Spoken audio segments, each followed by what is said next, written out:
यतिमिरूपशान्तये शान्तपावनमचिन्त्य वैभवं तं नरं वपुषि कुञ्जरं मुखे मन्महे किमपि तुन्दिलं महः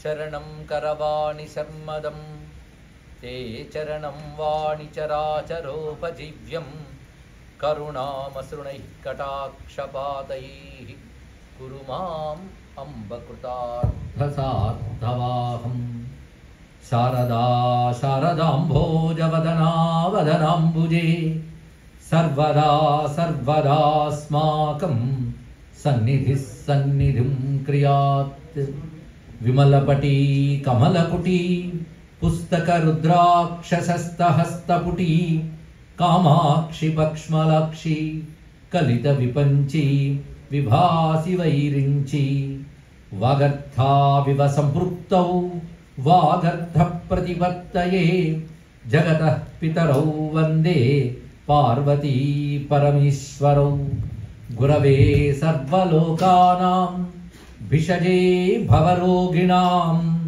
निधये सर्वविद्यानां दक्षिणामूर्तये नमः नारायणसमारम्भां व्यासशङ्करमध्यमाम् अस्मदाचार्यपर्यन्तां वन्दे गुरुपरम्परां नारायणं नमस्कृत्य नरं चैव नरोत्तमं देवीं सरस्वतीं व्यासं ततो जयमुदीरयेत् यज्ञेश अच्युत गोविन्द माधव अनंत केशव कृष्ण विष्णु हृषीकेश वासुदेव नमोस्तुते शिव शिवेति शिवेति शिवेति वा भव भवेति भवेति भवेति वा हरा हरेति हरेति हरेति वा भज मनः शिवमेव निरन्तरम् नमस्ते नमस्ते महादेव शंभो नमस्ते नमस्ते दयापूर्ण सिंधो नमस्ते नमस्ते प्रपन्नात्मबंधो नमस्ते नमस्ते नमस्ते महेशा शिवाय गुरवे नमः शिवाय गुरवे नमः शिवाय गुरवे नमः शिवाय गुरवे नमः श्रीमात्रे नमः श्रीमात्रे नमः श्री विष्णुरूपाय नमः शिवाय श्री विष्णुरूपाय नमः शिवाय श्री विष्णुरूपाय नमः शिवाय श्री कृष्ण शरणं मम उपमन्यवे नमः ఆలయంలో వెలసి అనుగ్రహిస్తున్న శివకేశవ దేవతలందరికీ నమస్కరిస్తూ శివమయమైన ఈ సభా సదస్సుకి అంజలిస్తూ నిన్నటి రోజున మనం శివ సహస్రనామం యొక్క స్వరూపాన్ని తెలుసుకున్నాం. అది ఎక్కడుంది, ఎలా ఉంది, బోధించిన వారెవరు, ఎక్కడి నుంచి పరంపరగా వచ్చింది అని తెలుసుకుంటూ బ్రహ్మదేవుడితో మొదలుకొని క్రమంగా వివిధ ఋషుల ద్వారా తెలుసుకున్నటువంటి తండి అనే మహర్షి భూమి యందు వ్యాప్తి చేస్తే ఆయన నుంచి క్రమంగా నేర్చుకున్నటువంటి వారు మార్కండేయుడు మొదలైన వారు. మార్కండేయుని ద్వారా గ్రహించిన వాడు ఉపమన్యువు. అటువంటి ఉపమన్యువు శ్రీకృష్ణ పరమాత్మకు దీక్షని ఇచ్చి శివసహస్రనామాన్ని ఉపదేశించాడు. దీని యొక్క విశిష్టాన్ని చెప్తూ ఇది చతుర్వేదముల నుంచి కూడా గ్రహించిన నామములు ఇందులో ఉన్నాయి. అంటే ఈ నామముల మూలమనని వేదముల్లో మనకు కనిపిస్తున్నాయి. అంటే బ్రహ్మప్రోక్తై ఋషిప్రోక్తై వేద వేదాంగ సంభవై అని ప్రారంభంలోనే తెలియజేశారు. పైగా ఇది ఒక విద్య. కేవలం ఒక నామాలు చదువుకుని పూజించడాలు మాత్రమే కాకుండా ఈ నామం ఒక విద్య. విద్య అనే మాట శాస్త్రం రెండింటికి వాడతారు. ఉపాసనాపరమైన మంత్రములకు విద్య అని పేరు. అదేవిధంగా ఏదైనా జ్ఞానాన్ని మనకి ఇచ్చేటువంటి అంశములకు కూడా విద్య అనే పేరు ఉన్నది. కనుక రెండూ దీనికి వర్తిస్తాయి. ఇందులో ఒక్కొక్క నామం ఒక్కొక్క మంత్రం కనుక ఇది శివోపాసనా విద్య. రెండవది నామాల అర్థం తెలుసుకుంటే పరమాత్మ మనకు అర్థమవుతాడు. కనుక మనకు పరమాత్మ జ్ఞానం అనేది చాలా ప్రధానం. మనం భగవంతుని ఆశ్రయిస్తాం కానీ భగవంతుడు అంటే ఏంటో తెలుసుకునే ప్రయత్నం చేయం. ఎందుకంటే మన హడావిడంతా ఏంటంటే ఆయన నుంచి ఏదైనా కోరికలు తొందరగా అడిగేయాలి, పుచ్చుకోవాలి. అంతేగాని ఆయన గురించి అర్థం చేసుకునే ప్రయత్నం చేయం. అది కానీ చేసినట్లయితే అది జిజ్ఞాస అవుతుంది. ఆయన గురించి తెలుసుకున్నట్లయితే ఆ జిజ్ఞాస క్రమంగా జ్ఞానం కావాలి, ఆ జ్ఞానం అనుభవానికి రావాలి. కనుక భక్తిలో జిజ్ఞాస భక్తి చాలా ముఖ్యమైనది. జ్ఞాతుం ఇచ్ఛా జిజ్ఞాస అంటే తెలుసుకోవాలనేటువంటి తహతహతో ఉండాలి ప్రతివాడు. అందుకే భగవంతుని ఆరాధించి ఆయన నామములు విని ఫలశ్రుతి ఒక్కటి చదివితే సరిపోదు, కానీ నామముల అర్థ విచారణ చేయాలి. అలా అర్థ విచారణ చేసినప్పుడు ఆ నామములను మనకి శీఘ్రముగా తరింపజేస్తాయి. అప్పుడు ఇది ధ్యానం, యోగం, జ్ఞానం, జపం, తపస్సు అన్నీ ఇదే అని చెప్పినటువంటి ఉపమన్యు మాట మనకు అర్థమవుతుంది. నేను గుర్తున్నాయి కదా ప్రశస్తి చెప్తూ, అదే సర్వభూతాత్మ భూతస్య హరస్య అమిత తేజస. సర్వ ప్రాణులకు ఆత్మగా ఎవడున్నాడో అటువంటి హరుని యొక్క అష్టోత్తర సహస్రంతో నామ్నాం సర్వస్య మేశ్రును, అలాంటి పరమేశ్వరుని యొక్క 1008 నామాలు చెప్తున్నాను.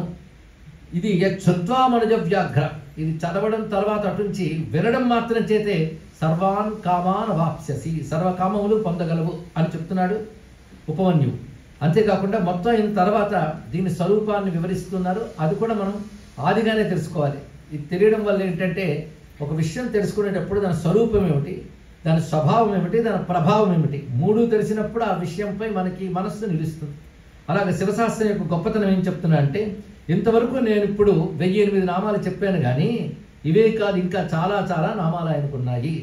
యథా ప్రధానం భగవాన్ ఇది భక్త్యా స్తుతోమయ ఎన్న బ్రహ్మానయో దేవా విధిస్తత్వేన నర్షయ. ఎన్నో నామాలు ఉన్నప్పటికీ కొన్ని ప్రధానమైన నామములు ఇందులో సంగ్రహించి శివుని స్తుతించాను నేను అంటున్నాడు ఉపమన్యువు. నిజానికి శివతత్వమును బ్రహ్మాది దేవతలు మహర్షులు కూడా సంపూర్ణంగా తెలుసుకోలేరు సుమా అన్నాడు. ఈ మాటకు అర్థం ఏమిటి? సాధారణంగా మనం నిన్నంచ నేనంత వాడని ఇలాంటి దండకాల్లో కూడా వింటూ ఉంటాం. నీ గురించి ఋషులు కూడా తెలుసుకోలేరు అంటే అర్థం ఏంటంటే, మరి తెలుసుకోలేని దాని గురించి ఇంత చెప్పుకోవడం ఎందుకండి అంటే, ఎంత చెప్పినా ఇంకా ఎంతో మిగిలి ఉంటుంది భగవంతుడి గురించి. అది అనంతుడు, మనం కొంత మాత్రమే చెప్పగలం. ఎందుకు, మనం తరించడానికి ఎంతో అంత తీసుకుంటున్నాం, కానీ ఇంకెంత ఉన్నదో అది తెలుసుకోవాలి. ఇప్పుడు ఇంకా ఎంతో ఉన్నది, నేను కొంతే తెలుసుకుంటున్నానన్నది వినయానికి కూడా ఒక సూచన. అలాంటి వినయభావంతో గ్రహించాలి. పైగా ఈ స్తుతులతో చేయవలసినవి ఎన్ని రకాలంటే, స్తోతవ్యం, అర్చ్యం, వంద్యం చ కస్తోష జగత్పతిం. స్తోతవ్యం స్తుతిగా చేయడం ఒకటి, అర్చించడం ఒకటి, ఈ నామాలతో వందనం చేయడం ఒకటి. అంటే ఈ నామాలు స్తుతిగా వాడుకోవచ్చు, అర్చనకి వాడవచ్చు, ఈ నామాలని నమస్కారముగా కూడా భావించి చేసుకోవచ్చు. కానీ ఇన్ని చేసిన జగత్పతిని ఎవరు స్తుతించగలరు? కానీ భక్తుడైన వాడు మాత్రం భగవంతుని పొందగలడు సుమా. ఎవరు స్తుతించలేరని చెప్తూ భక్తుడు మాత్రమే గ్రహించగలడు అని చెప్పడం ఏంటంటే, భగవంతుడిని పొందడానికి మేధాశక్తి, విజ్ఞానం అన్నిటికంటే ఉండవలసింది భక్తి. ఆ శ్రద్ధాపూర్వకమైన ప్రేమ మాత్రమే భగవంతుడు రుచి మనకు అందేలా చేస్తుంది. రుచి లేకపోతే ఏంటి, ఊరికిన విషయాలు తెలిసిన లాభం ఏంటి, అనుభవం రావాలి. ఈ మాట భగవానుడే గీతలో చెప్పాడు, భక్త్యాత్ త్వనన్యయాశక్తి అహమేవం విధోర్జున జ్ఞాతుం ద్రష్టుంచ తత్వేన ప్రవిష్టుంచ పరంతప.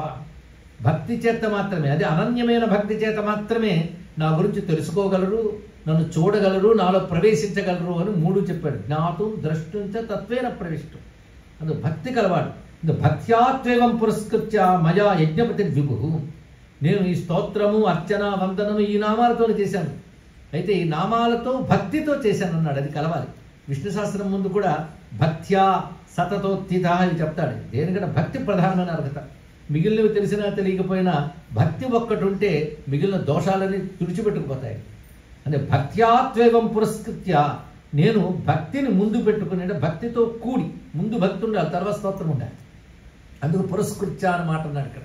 ఈ భక్తితో నేను యజ్ఞపతి అయిన శివుని స్తుతించాను. శివుడు యజ్ఞపతి అనే మాట కూడా ముఖ్యమైన చెప్పారు ఇక్కడ.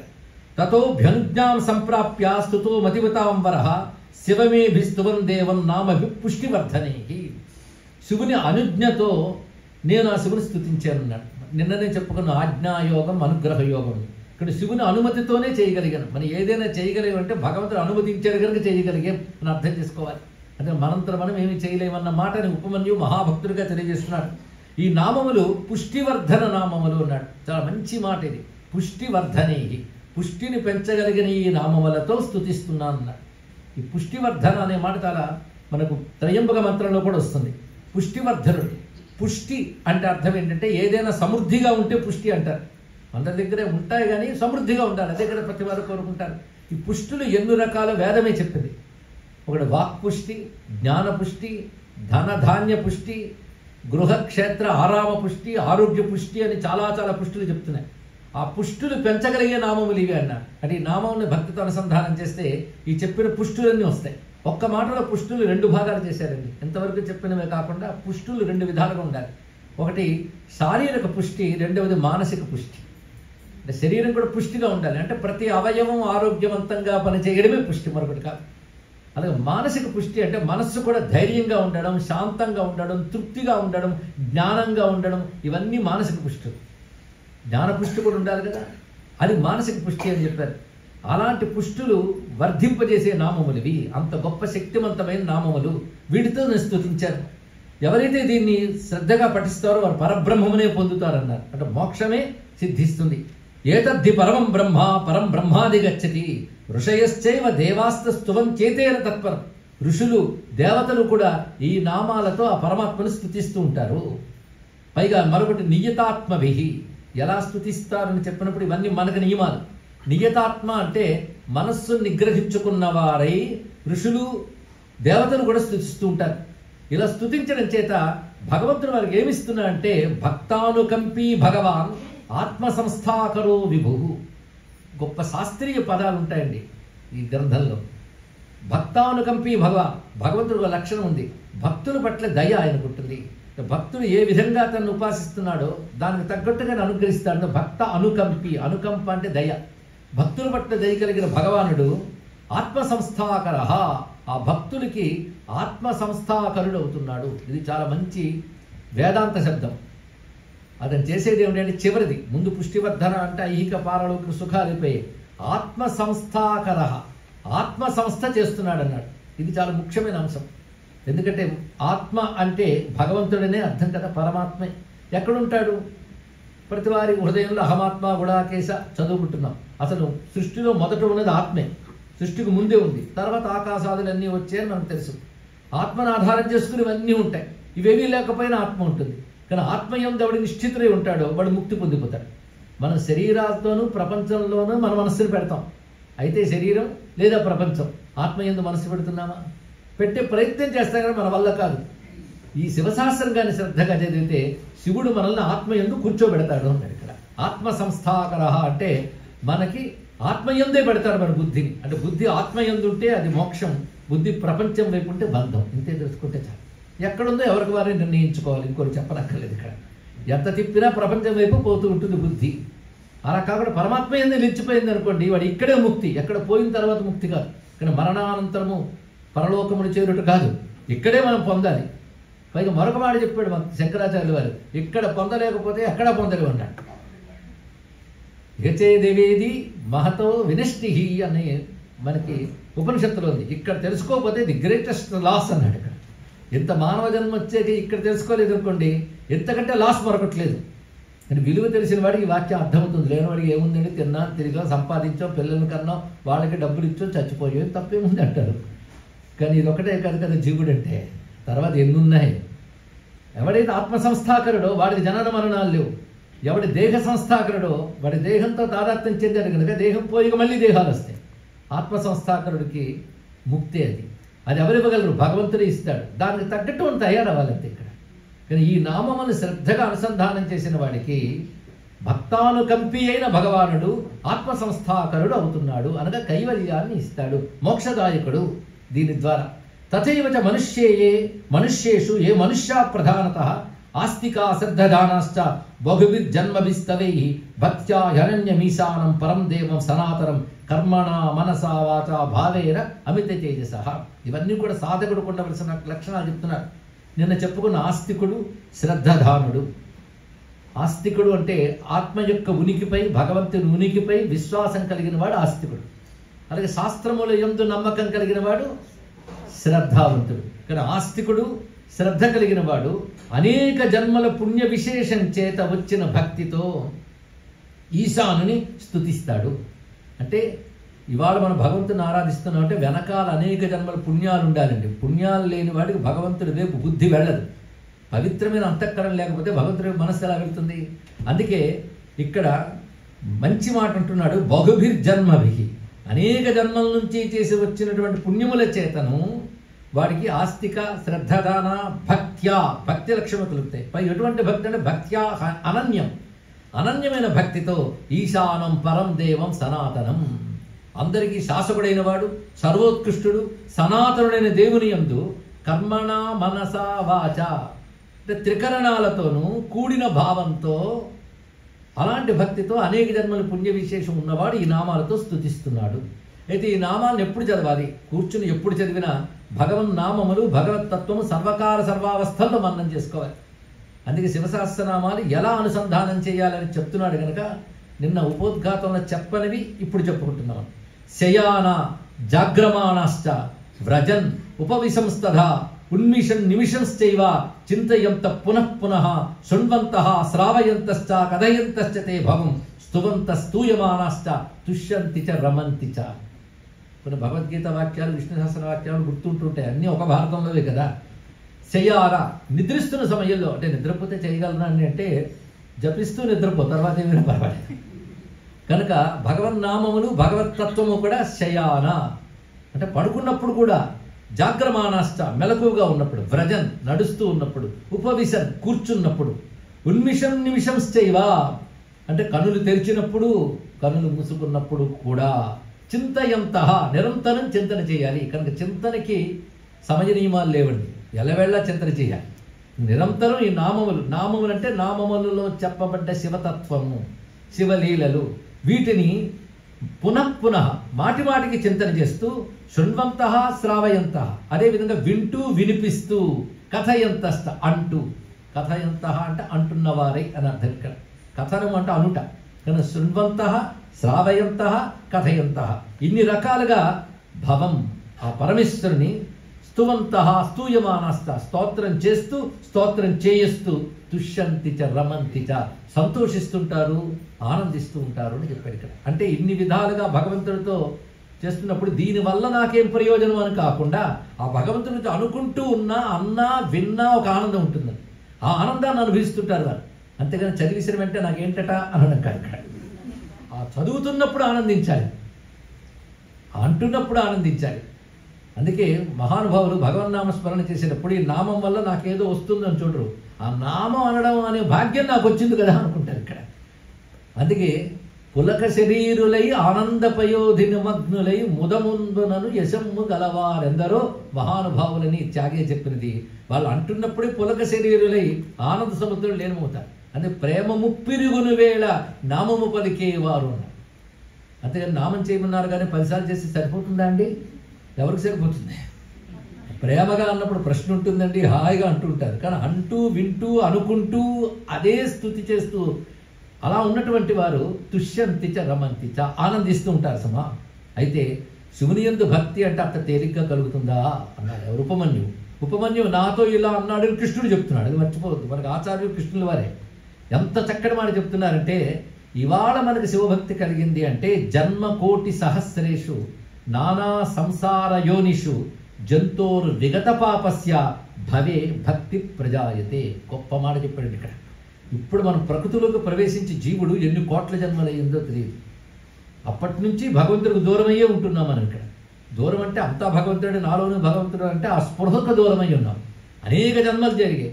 పైగా నానా సంసార యోనిషు అంటే ఈ ప్రపంచ ప్రవాహంలో ఎన్ని రకాల జన్మలు ఎత్తామో తెలియదు. అన్ని మానవ జన్మలేనా?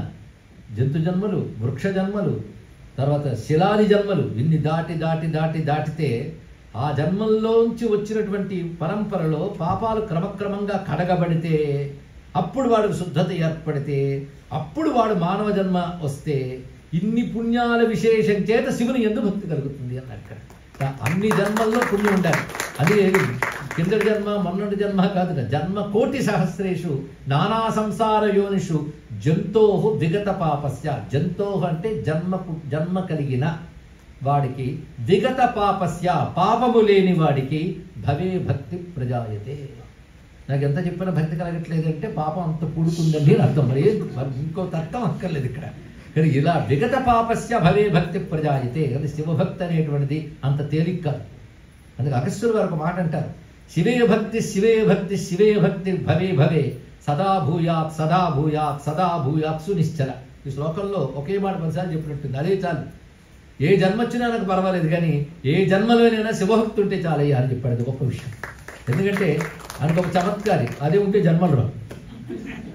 అదే గట్టిగా ఉంటే శివభక్తి జన్మే ఉండదు. ఆయనే చెప్పాడు కదా, ఆత్మ సంస్థాకరహ అన్నాడు. ఇది జన్మే ఉంటుంది ఇక్కడ. తెలివిగా ఆ మాట అనొచ్చు.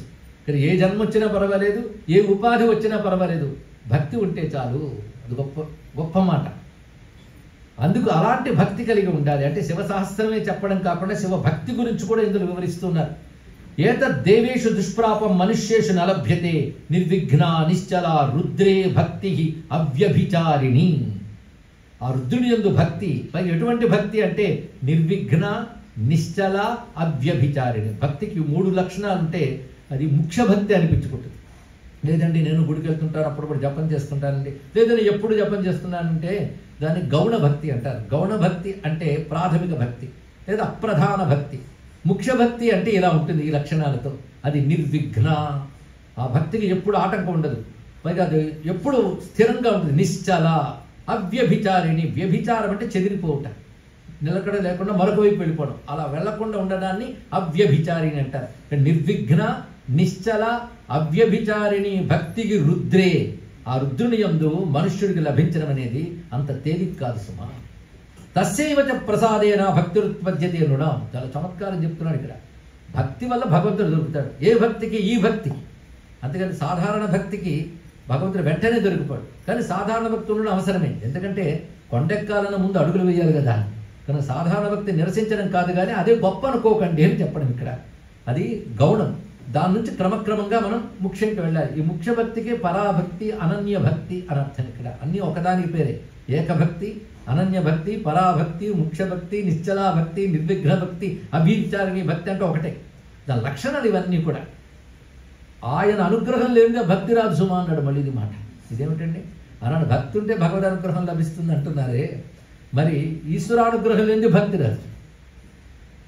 ఇదేమిటో చాలా చమత్కారం ఉంది. అందుకే శంకర భగవత్పాలు వారు స్థిరాందేహ భక్తిం భవత్పాద పద్మే అంటాడు. నీ పాద పద్మాలపై భక్తిని ఇయ్యవయ్యా అన్నాడు. చాగయ్య కూడా భక్తి బిచ్చమీయవే రామయ్య, సాత్వికమగు నిజ భక్తి బిచ్చమీయవే అని భక్తిని మన భగవంతుని అడుగుతున్నారు.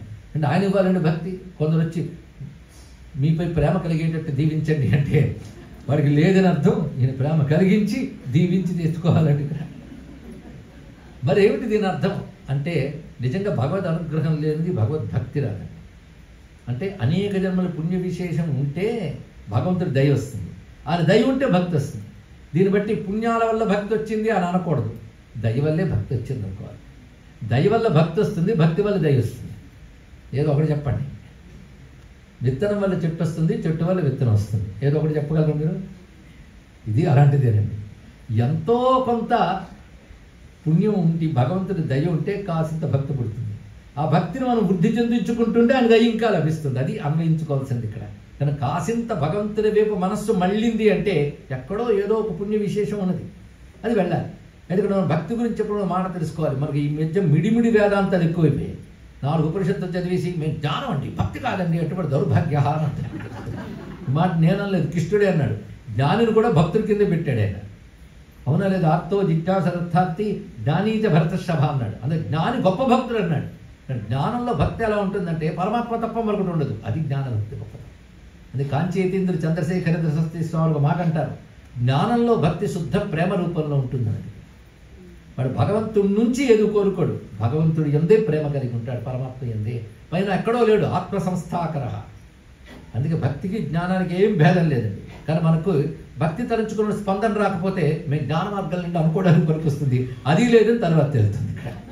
కనుక భక్తి అనేది లేని వాడికి భగవంతుడు ఎక్కడ అనుభూతిలోకి వస్తాడు? అది మహానుభావులు కూడా భక్తిని ఒక అద్భుతమైన వరంగా కోరుకున్నారు. అది స్వామి దయ వల్ల వస్తుంది, స్వామి దయ వల్ల పెంపొందుతుంది. ఏ సర్వభావానుగతా ప్రపంచంతే మహేశ్వరం ప్రపన్నవత్సలో దేవ సంసారాత్తాన్ సముద్ధరేత్. సర్వభావ అనుగత. వాడు ఏ స్థితిలో ఉన్నప్పటికీ, భావం అంటే స్థితి అని కూడా అర్థం ఉంది. వాడు ఏ స్థితిలో ఉన్నప్పటికీ సర్వకాల సర్వాస్తర్యందు ఆ శివుని ప్రపంచంతే. ప్రపంచంతే అంటే శరణు వేడుట. మామేవయే ప్రపంచంతే అన్నారు కదా ఇక్కడ. ప్రపంచం అంటే శరణాగతి. శరణు వేట్ట అంటే పట్టుకొనుట. ఇది కూడా తెలుసుకోవాలి. ప్రపత్తి శరణాగతికి అర్థం తెలుసుకోవాలి. ఒకసారి రమణ మహర్షి దగ్గరికి వచ్చి కొందరు అన్నారు, ఈ జ్ఞాన మార్గం కంటే శరణాగతి చాలా గొప్పదండి అన్నట్ట. అవునా? అయితే శరణాగతి అంటే ఏమనుకుంటున్నారమ్మా అన్నాడు ఆయన. ఏది కావాలన్నా భగవంతుని అడగడం, అది కాదు శరణాగతికి.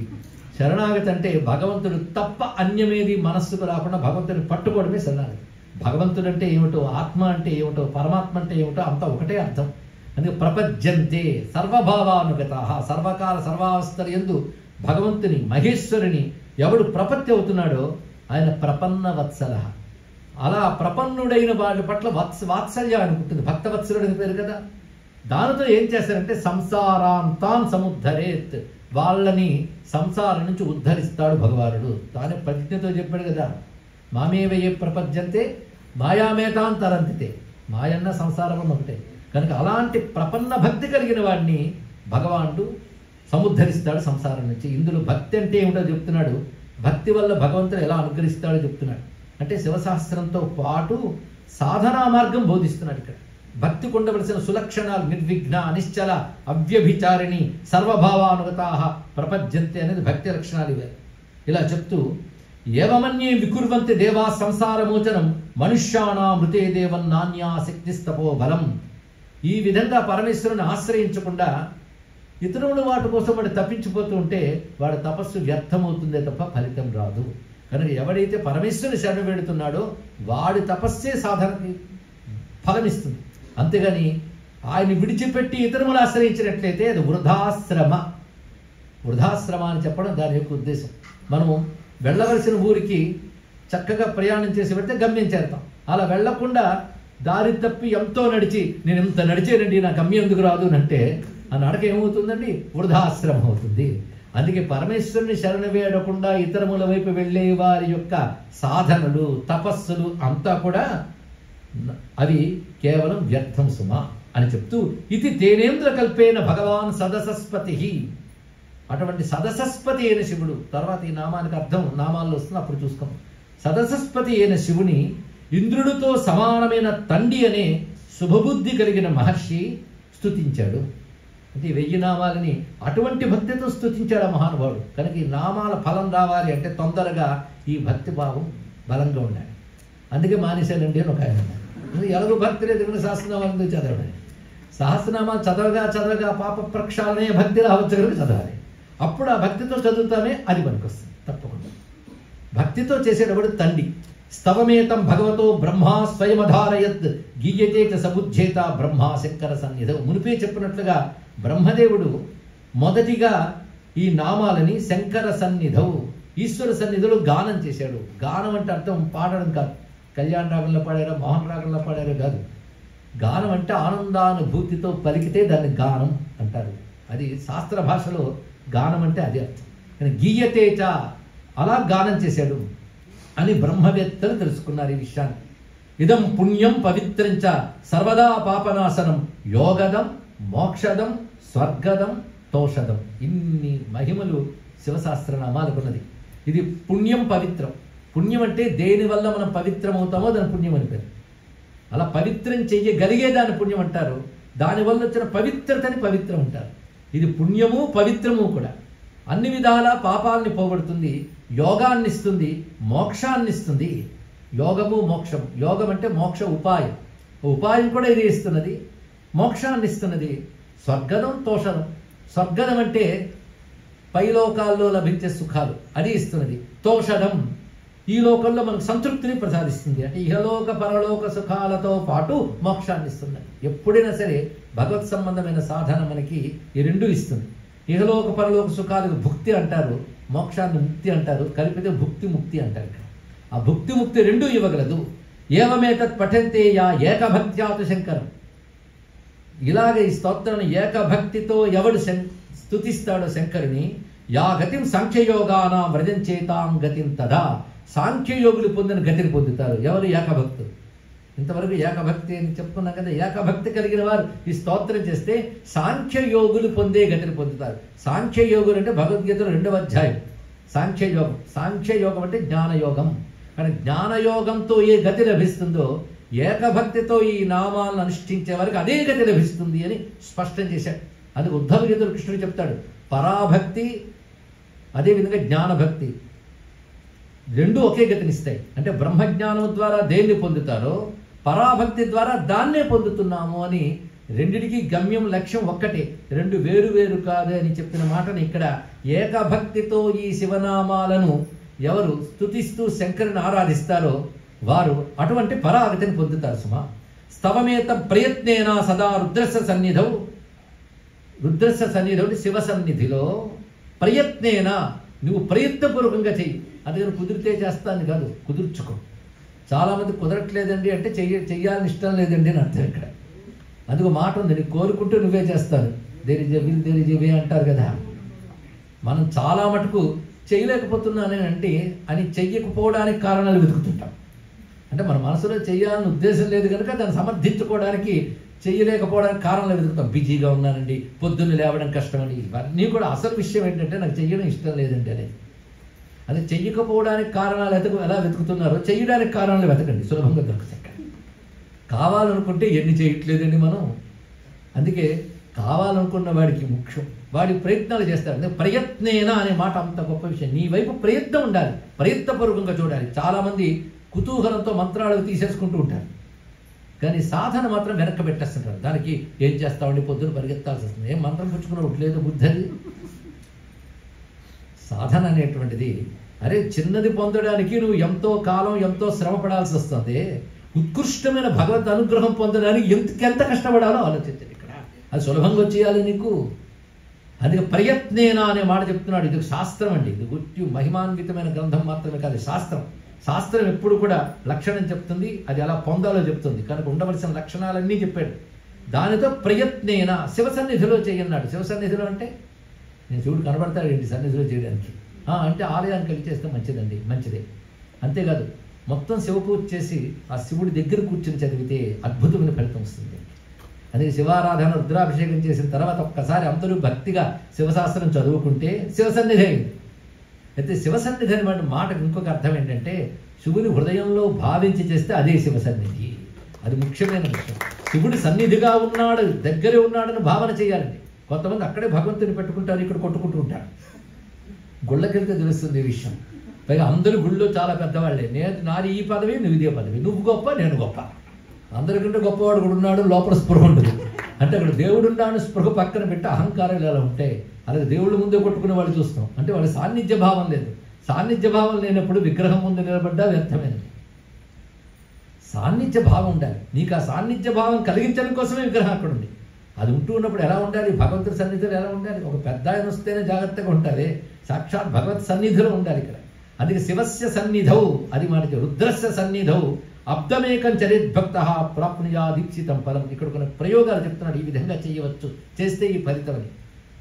ఇలా సంవత్సర కాలం చేస్తే అంటే ప్రతిరోజు విడవకుండా శివ సన్నిధిలో అంటే శివారాధన అంటే శివుడి దగ్గర కూర్చొని ఇది కానీ చదివినట్లయితే ఎలాంటి అసాధ్యమైన అభీష్ట సిద్ధి అయినా తప్పకుండా లభిస్తుంది. సంవత్సర కాలం దీని సిద్ధి యొక్క కాలం. రోజు ఒక్కసారి చెప్పుకున్న సంవత్సర కాలం చెప్పారు.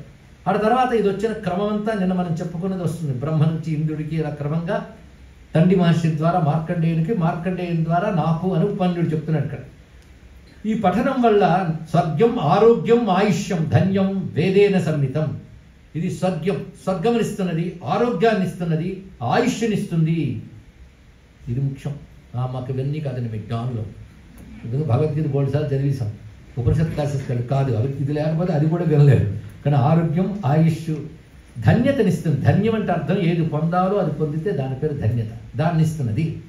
అంతేకాదు ఇది చదివిన వారికి ఏ విఘ్నములు ఎవరూ చేయలేరు. ఎందుకంటే విఘ్నకర్తలు మనకు కనబడే వాళ్ళే కాకుండా కనబడిన వాళ్ళు చాలామంది ఉంటారు. వాళ్ళు ఎలాంటి వాళ్ళు అంటే పిశాచ, యాతుధాన, గుచ్యక, యక్ష, రాక్షస, భుజల వీళ్ళందరూ ఉంటారు. కంటికి కనబడిన శక్తులు మనల్ని ఎదగనివ్వకుండా అడ్డుకుంటూ ఉంటాయి. ఏదైనా సాధన చేయాలన్నా విఘ్నాలు కల్పిస్తూ ఉంటాయి. సరిగ్గా కూర్చొని విందామనేటప్పుడు నిద్రాది రూపాల్లో కూడా వస్తుంటాయి విఘ్నాలు. ఎలాంటి భయంకరమైన విఘ్నములు కూడాను భౌమములు, దైవికములు, ఆంతరిక్షములను 3 రకాలు ఉంటాయట. విఘ్నములు 2 రకాలు ఉంటాయి. వీటన్నిటినీ తొలగించే శక్తి నామములు చదివిన వారిని ఏ విఘ్నములు ఏమీ చేయలేవు. పఠేత శుచిపార్థ బ్రహ్మచారి జితేంద్రియ అభగ్నయోగో వర్షం తు స్వస్వమేధ ఫలం లభేత్. ఎవడు శుచిగా బ్రహ్మచారి అంటే ఇంద్రియ నిగ్రహం కలిగి, జితేంద్రియ అభగ్న యోగ, ఈ మాట చాలా గొప్ప మాట చెప్పాడు. ఏదో కొన్ని యోగాలు విన్నాం కానీ కొత్త కొత్త యోగాలు కనబడుతుంది ఇక్కడ.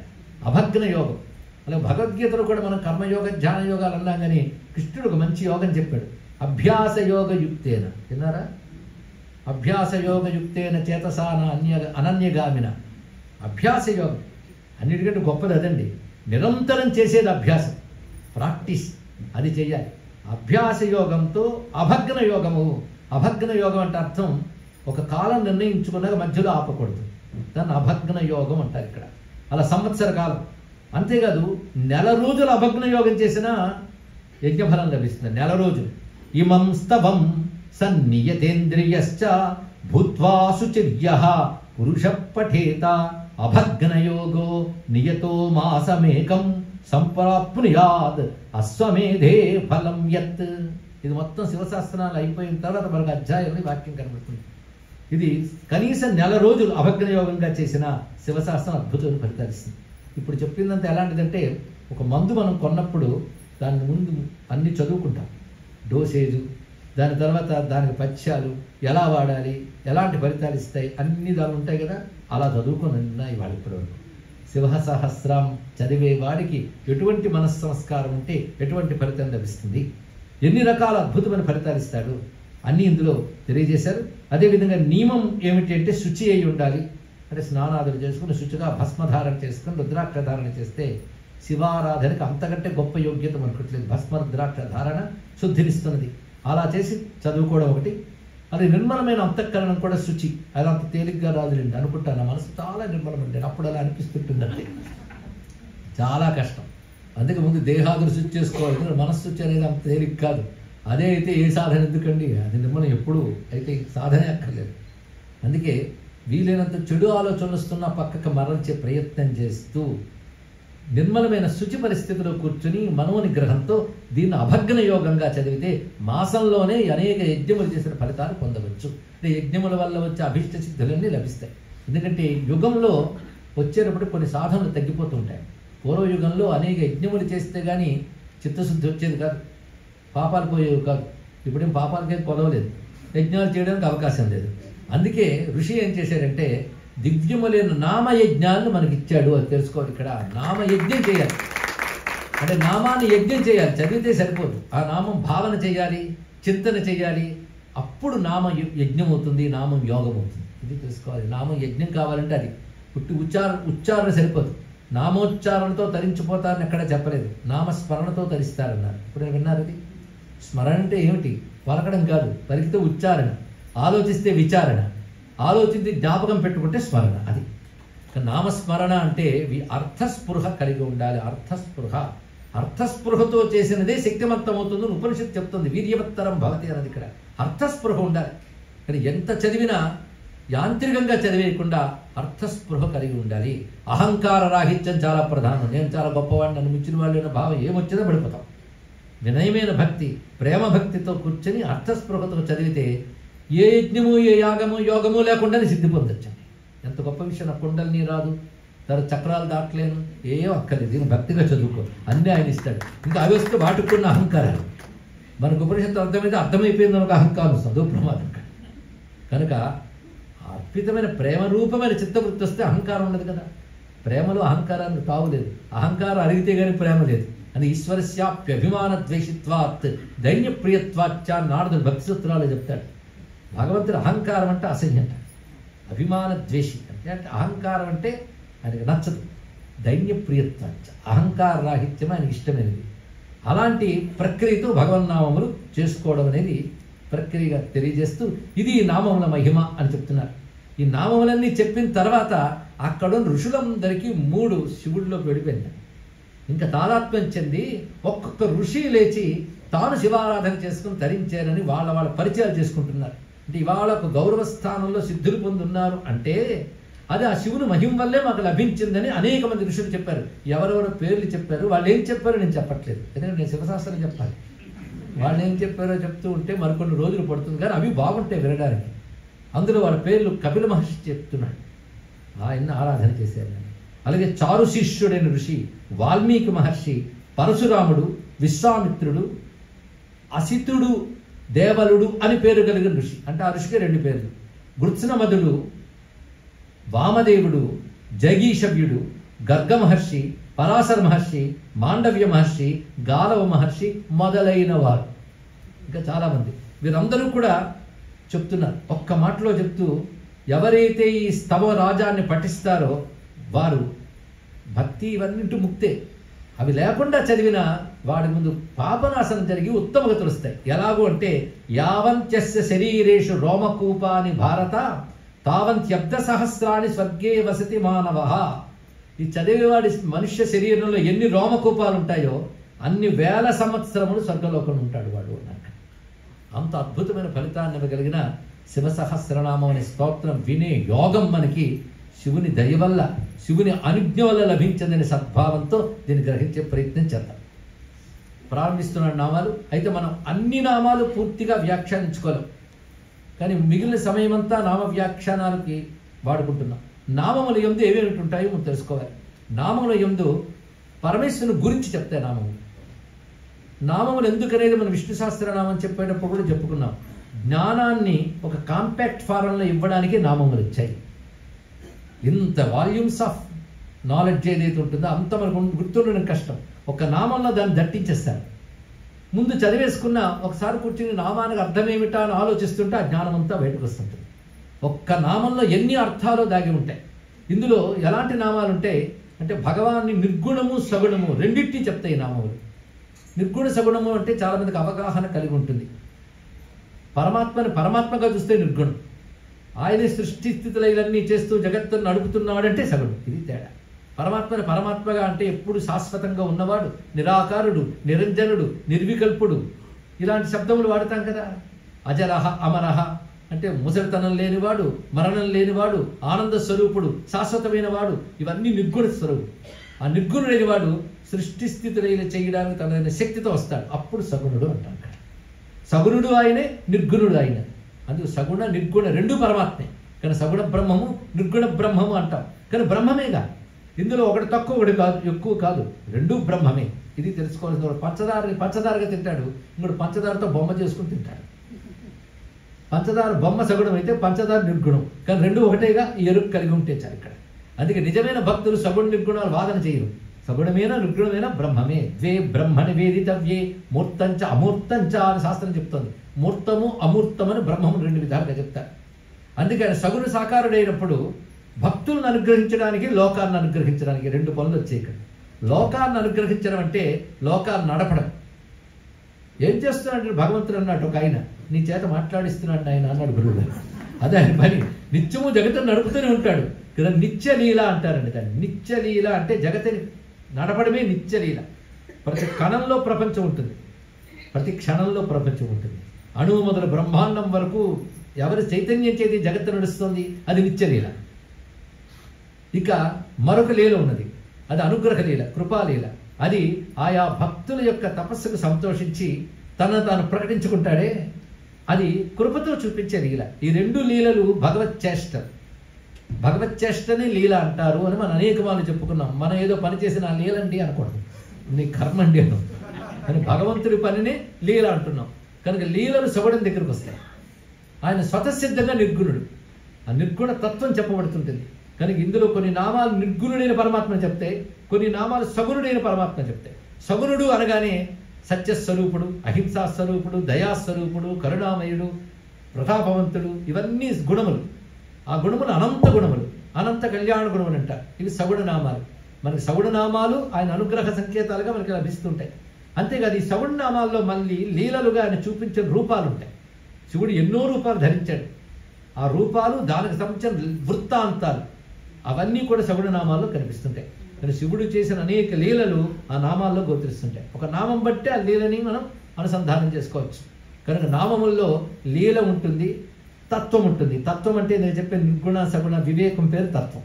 కానీ తత్వము, లీల, మహిమ, రూపము, గుణము, ఈ ఐదు ఉంటాయి ప్రతి నామాల్లో. కనుక ఎన్ని నామాలు కనిపిస్తుంటే మొత్తం శివుడు అంటే ఏంటో నాకు తెలిసిపోతుంది.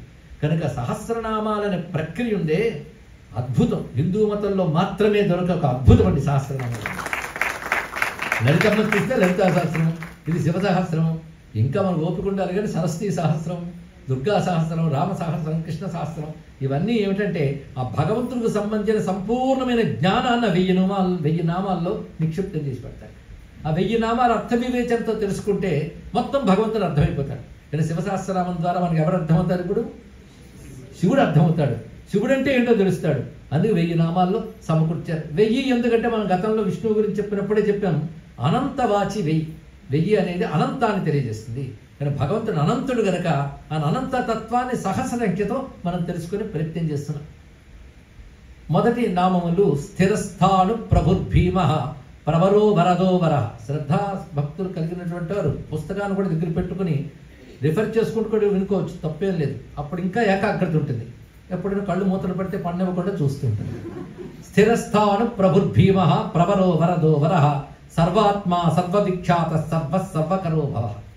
సహస్రనామాల్లో మరొక అందం ఉంటుందండి. మీరు గమనించితే అర్థం తెలుసుకుంటే భగవంతుడు కనబడటం ఒకవైపు, శబ్దం అంటూ ఉంటే ఒక శబ్ద ఉచ్చారణ జరుగుతుంది చూసారా, దానిలో ఒక స్ఫోటం అంటారు. దాన్ని వ్యాకరణ భాషలో స్ఫోటం అంటే వైబ్రేషన్. ఆ వైబ్రేషన్లకు ఎనర్జీ ఉంటుందండి. అందుకే అర్థమైనా అర్థం కాకపోయినా చదువుతుంటే ఎనర్జీ ఉంటుంది. ఆ ఎనర్జీ మనల్ని చాలా రక్షిస్తుంది. ఆ ఎనర్జీ వాయు తరంగాలు నిండిపోయి అక్కడున్న నెగిటివ్స్ అన్నిటి పారద్రోలగలుగుతుంది. అందుకే నోరారా చదివితే అది ఇచ్చే శక్తి అంతా ఇంత కాదు, మొత్తం ప్రాంతమే శుద్ధమైపోతుంటుంది. అనేక గ్రహ బాధలు కూడా పోతుంటాయి, వాటి వైబ్రేషన్ అంటారు. ఒక్కసారి ఇంకా ఆసక్తి గల వాళ్ళు రీసెర్చ్ చేయాలంటే స్తోత్రాల మీద చాలా ఉందండి. నేను సూచనలు ఇస్తున్నాను, శ్రద్ధతో గమనించుకుంటే సరిపోతుంది. ఒక్కొక్క సహస్రం చదువుతున్నప్పుడు ఒక్కొక్క రకమైన కంపన అందులో ఉంటుంది. మీరు గమనించడం జరగలేదు. లలితా సహస్రం చదవండి. ఛందస్సు మాత్రం అది అనుష్టుప్ ఛందస్సే, ఇది అనుష్టుప్ ఛందస్సు. సాధారణంగా సహస్రాలన్నీ అనుష్టుప్పులోనే ఉంటాయి. కానీ చదువుతున్నప్పుడు ఉండేటువంటి వైబ్రేషన్లో ఆ దేవతా స్వభావం ఉంటుంది.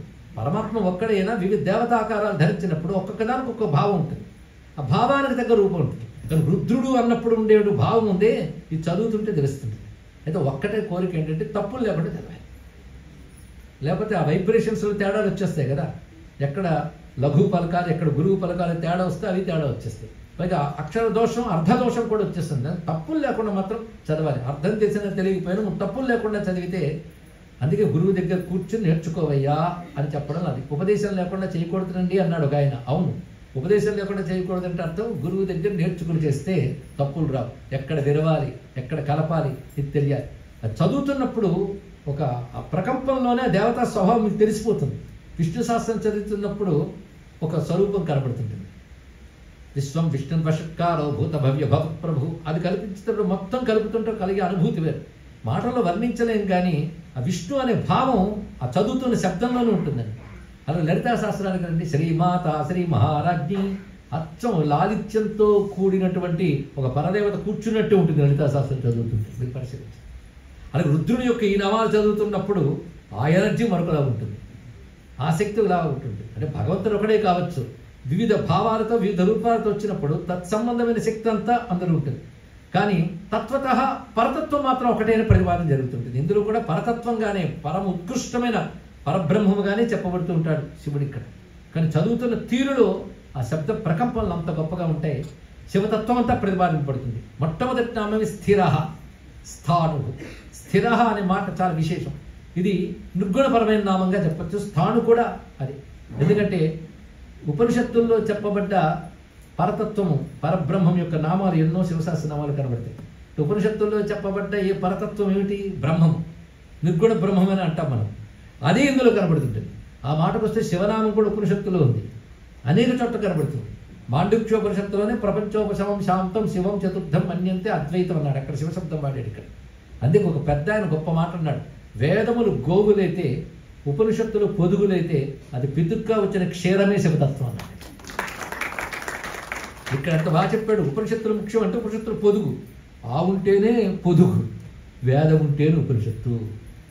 ఇది కలియుగంలో ఏంటంటే అన్ని ముక్కలు చేసేది అలవాటు. అందుకే స్పెషలైజేషన్ స్టడీసే ఎక్కువ. అన్ని కలిపి చూడటం అనేది లేదు కలియుగంలో, అవునా లేదా? ఒకటి గుండెకి, ఒకటి లివర్కి, మొత్తం శరీరానికి అనే జ్ఞానం ఎప్పుడు వస్తుందో మనకి. అలాగే మనంత ఉపనిషత్తు అండి. అంటే అప్పుడు వేదాలు చదివేశాడు, మొత్తం అయిపోయే సిద్ధి పొందిపోయాడు, ఉపనిషత్తులకు వచ్చినట్ట. తప్పు మాట కాదండి. ఇక్కడ పండు కావాలన్నా చెట్టు ఉండాలి, ఉపనిషత్తు కావాలన్నా వేదం ఉండాలి. అందుకే వేదమును గోవుగా పోల్చారు, ఉపనిషత్తును పొదుగ్గా పోల్చారు. అది ఇచ్చే శుద్ధతత్వాన్ని శివతత్వంగా చూపించారు. అది రమ్యమైన భావం. అది వాటికి తగ్గ సంసిద్ధంతో నామాల్లో పెడుతుంది. స్థిర స్థిర అంటే మనకు తెలిసిపోతుంది, స్థిరంగా ఉండేవాడు. స్థిరం అంటే కదలకుండా ఉండేవాడు, ఎప్పుడు ఉండేవాడు. అది గొప్ప మాట. స్థిర ఎప్పుడు ఉండేవాడు. ఇది ఎప్పుడు ఉండేవాడు స్థిరుడు అనట. ఎప్పుడు ఒకేలా ఉండేవాడు, అది తెలుసుకోవాలి. ఎప్పుడు ఉంటాడు కానీ క్షణకోలా ఉంటాడు ఏంటంటే ఇలా ఉంది ఇక్కడ. కానీ స్థిర అనే మాట వేయడంలోనే ఎప్పుడు ఉంటాడు, ఎప్పుడు ఒకేలా ఉంటాడు. పూర్ణత్వానికి ఎదుగుదల తరుగుదల రెండు ఉండదు, తెలుసుకోండి. ఇక్కడ ఎదిగేడు అంటే ఇదివరకు పూర్ణంగా లేడని అర్థం, తగ్గేడంటే అప్పుడు పూర్ణుడు కాడని అర్థం. అని ఎదుగుదల లేదు, అదేవిధంగా తగ్గుదల లేదు, పరిపూర్ణుడు. అది స్థిర అంటే ఎప్పుడు ఒకే విధంగా ఉండేవాడు. నిర్వికార అని అర్థం చెప్పారు ఇక్కడ. అలాంటి ఆయన యందు సృష్టి జరుగుతుంది మొత్తం. ఈ సృష్టి అనేక వికారాలతో ఉంది. ఎప్పుడు ఒకలా ఉండదు కదా. ఇవాళ ఆహా అనిపిస్తుంది, ఓహో అనిపిస్తుంది, తర్వాత అయ్యో అనిపిస్తుంది. తర్వాత అనేక మార్పులు జరుగుతున్నాయి, మనం చూస్తూనే ఉన్నాం. ఒక పిందె దశ నుంచి పండు దశ వరకు అనేక మార్పులు. ఇవన్నీ ఎవరి యందు? పరమాత్మ యందే కలుగుతున్నాయి. పరమాత్మ యందు, పరమాత్మ అనేది ప్రపంచం లేదు కనుక పరమాత్మలోనే ప్రపంచం ఇంత గోచరిస్తున్నప్పుడు ప్రపంచ వికారాలను ఆయనకు ఉండాలి కదా, ఉండవుతాయి. దానికి అద్భుతమైన ఉపమానం మన వేదంలో కనబడుతుంది. కొన్ని నామాలకి వేదవాక్యాలు, ఉపనిషత్ వాక్యాలు మనం ప్రమాణం చూపిస్తాం. ఎందుకంటే వాటి నుంచి వచ్చింది కదా ఇక్కడ. అదే సవృక్ష ఇవ స్తబ్ధో దివితిష్టేక తేనేదం పూర్ణం పురుషేణ సర్వం అని శాస్త్రవాక్యం, ఉపనిషత్ వాక్యం. వృక్ష ఇవ స్తబ్ధ, భగవంతుడు వృక్షము వలె స్తబ్దుగా ఉంటాడన్న. స్తబ్దుగా అంటే జడంగా పడి ఉండడం కాదని, ఇక్కడ నిర్వికారముగా ఉంటాడు. ఒక వృక్షం చూడండి, ఆ వృక్షంలో కొమ్మలు రెమ్మలు అదేవిధంగా చిగురింత దానిలోనే వస్తుంది. చివరికి శిశిరం వచ్చి ఆకులు రాలిపోతాయి, కాయ పండు అన్నీ అందులోనే కలుగుతుంటాయి. వృక్షంగా ఆ వృక్షము స్థిర. దాని యందు వచ్చే పరిణామాలన్నీ స్థిరములు కావు. కానీ స్థిరాన్ని ఆధారం చేసుకుని దానిలో మార్పులు వస్తున్నాయి. కానీ మార్పు లేని ఒక తత్వం ఉంటుంది, దాన్ని ఆధారం చేసుకుని మార్పులు వస్తుంటాయి. కానీ మారిపోయి వాటిని చూడకుండా మారని వాడేవాడు వాడిని తెలుసుకో, వాడిని ఆధారం చేసుకుని కూడా వస్తున్నాయి. కానీ పరతత్వం వృక్షం వలె నిలబడి ఉంటే ఆయన యందు ఈ మార్పులని రకరకాలుగా గోచరిస్తున్నాయి. ఆయన స్థిరంగా ఉంటాడు. అది స్థిర అని అంటే ఏ పరిణామము లేనివాడు, నిర్వికారుడు. అటువంటి ఆయన స్థాణు. తర్వాత మాట స్థాణు అన్న ఇంచుమించు అదే అర్థం. స్థాణు అంటే స్టేబుల్, కాన్స్టెంట్ అండ్ స్టేబుల్ రెండు అర్థాలు తీసుకో. స్టేబుల్, స్థాణు అలా ఉంటాడు. స్థిరంగా ఉండేవాడే స్థాణు. అరే రెండు ఒకేలా ఉన్నాయే కాదుట, చిన్న తేడా ఉంది. స్థిర అంటే ఎప్పుడు ఉండేవాడు, ఒకేలా ఉండేవాడు. తిష్టతి ఇది స్థిర, తిష్టతి ఇది స్థిర. ఏది ఉందో అది స్థిరం. భగవంతుడి పని ఉండడం ఏంటండి, మరొకటి కాదు. ఎప్పుడు ఉంటాడు ఆయన. మిగిలినవి ఉండి పోతూ ఉంటాయి, ఆయన ఉండిపోతాడు. ఎప్పుడు ఉండేవాడు స్థిరుడు. ఆయన యందు అన్నీ ఉంటాయి, అది చెప్పడం రెండవ మాట. ఆయన ఎప్పుడు ఉంటాడు, ఆయన యందు అన్నీ ఉంటాయి. ఎప్పుడు ఉండేవాడు స్థిరుడు, అన్నీ ఎవడి యందు ఉంటాయో వాడు స్థాణుడు. కనుక స్థాణు అనే శబ్దానికి అర్థం ఏంటంటే తిష్టంతి అస్మిన్ ఇతి స్థాణు. ఒక పదానికి వ్యుత్పత్తి ఉంటుంది కదా మనకి. అన్నీ ఎవడి యందు ఉంటాయో వాడి స్థాణుడు. ఈ జగత్తంతా, జగత్తు మించిపోయింది. ఏదైనా సరే ఎవడి యందు ఉంది, ఆయన యందు ఉంది. ఇది మనం అనేక ఉపమానాలు చెప్పుకున్నాం. ఒక్క సముద్రంలో తరంగాలన్నీ ఉంటాయి. కానీ తరంగాలన్నీ ఉన్న సముద్రం ఎలాగో ప్రపంచమంతా ఎవడి యందు ఉందో, అన్ని లోకాలు ఎవడి యందు ఉన్నాయో వాడి స్థానం. కానీ ఎప్పుడు ఉండేవాడు, అన్నిటినీ తన యందు ఉంచినవాడు. ఇది స్థిర స్థాణు అనే మాట. అంతేకాదు స్థాణు శబ్దం ఒక విధంగా కొయ్య, కట్టు కొయ్యలాగా అంటారు ఇక్కడ. ఇది ఎందుకు వాడారు అని అంటే సంసార మండపస్యాస్య మూలస్తంభాయ సంభవే అని ఒక వాక్యం ఉంది. ఒక మండపం కానీ స్టేబుల్గా నిలబడాలంటే దానికి ఒక స్తంభం పెడతారు. ఆ స్తంభాన్ని బేస్ చేసుకుని మండప నిర్మాణం జరుగుతుంది ఇక్కడ. అలాగే భగవంతుడిని ఆధారం చేసుకుని ప్రపంచ నిర్మాణం అయింది కనుక ప్రపంచం అనే భవనానికి ఎవడు ఆధార స్తంభముగా ఉన్నాడో వాడు స్థాణు అని చెప్పబడుతున్నాడు. ఆయన కదలకుండా ఉంటేనే జగత్తు నిలబడగలుగుతుంది. ఎన్ని మార్పులు జరగాలన్నా ఆధారం ఉండాలిగా. కానీ స్థాణు అంటే ఆధారమైన వాడు, ఎప్పుడు ఉండేవాడు స్థిరుడు, అన్నిటికీ ఆధారంగా ఉన్నవాడు స్థాణు. స్థిరస్థాణు, మంచి మాట తెలుసుకున్నాం. అంతేకాదు స్థాణు, స్థానవే అని ఆయనకి నమస్కారం చేసుకుంటూ ఉంటాం. స్థాణు శబ్దం శివపరంగా అనేక చోట్ల వాడబడుతూ ఉంటుంది. అయితే కదలకుండా ఉన్నవాడిని కూడా అర్థం ఉంది. ఎక్కడ కదలడు, అలా ఉంటాడు. అది ఉండడం సామాన్యం అండి. శివుడిని ఒక్కసారి ధ్యానించండి, తపోమూర్తిగా ఆయన ధ్యానించండి. ఆ తపోమూర్తిలో ఉన్నాడంటే నిశ్చలంగా ఉంటాడు, ఆయన ఎవడు కదిలించలేడు. పైగా నువ్వు కదలని వాడివి అని భగవంతుని స్తుతిస్తే కదలకుండా ఉంటాడు. అవునయ్యా నువ్వు నిజంగా నేను ఒప్పుకున్నాను అన్నాడు ఒక ఆయన. కదలకుండా ఉన్నాడు అంటే అర్థం ఏంటంటే ఒకడొక చోటు నుంచి మరొక చోటు కదిలేడు అంటే అక్కడ లేడని అర్థం కదా. ఈ వస్తువు ఇక్కడి నుంచి ఇక్కడ కదిలింది అంటే అర్థం ముందు ఇక్కడ లేదు అని ఇక్కడికి వచ్చింది. శివుడు ఎక్కడ కదులుతాడు?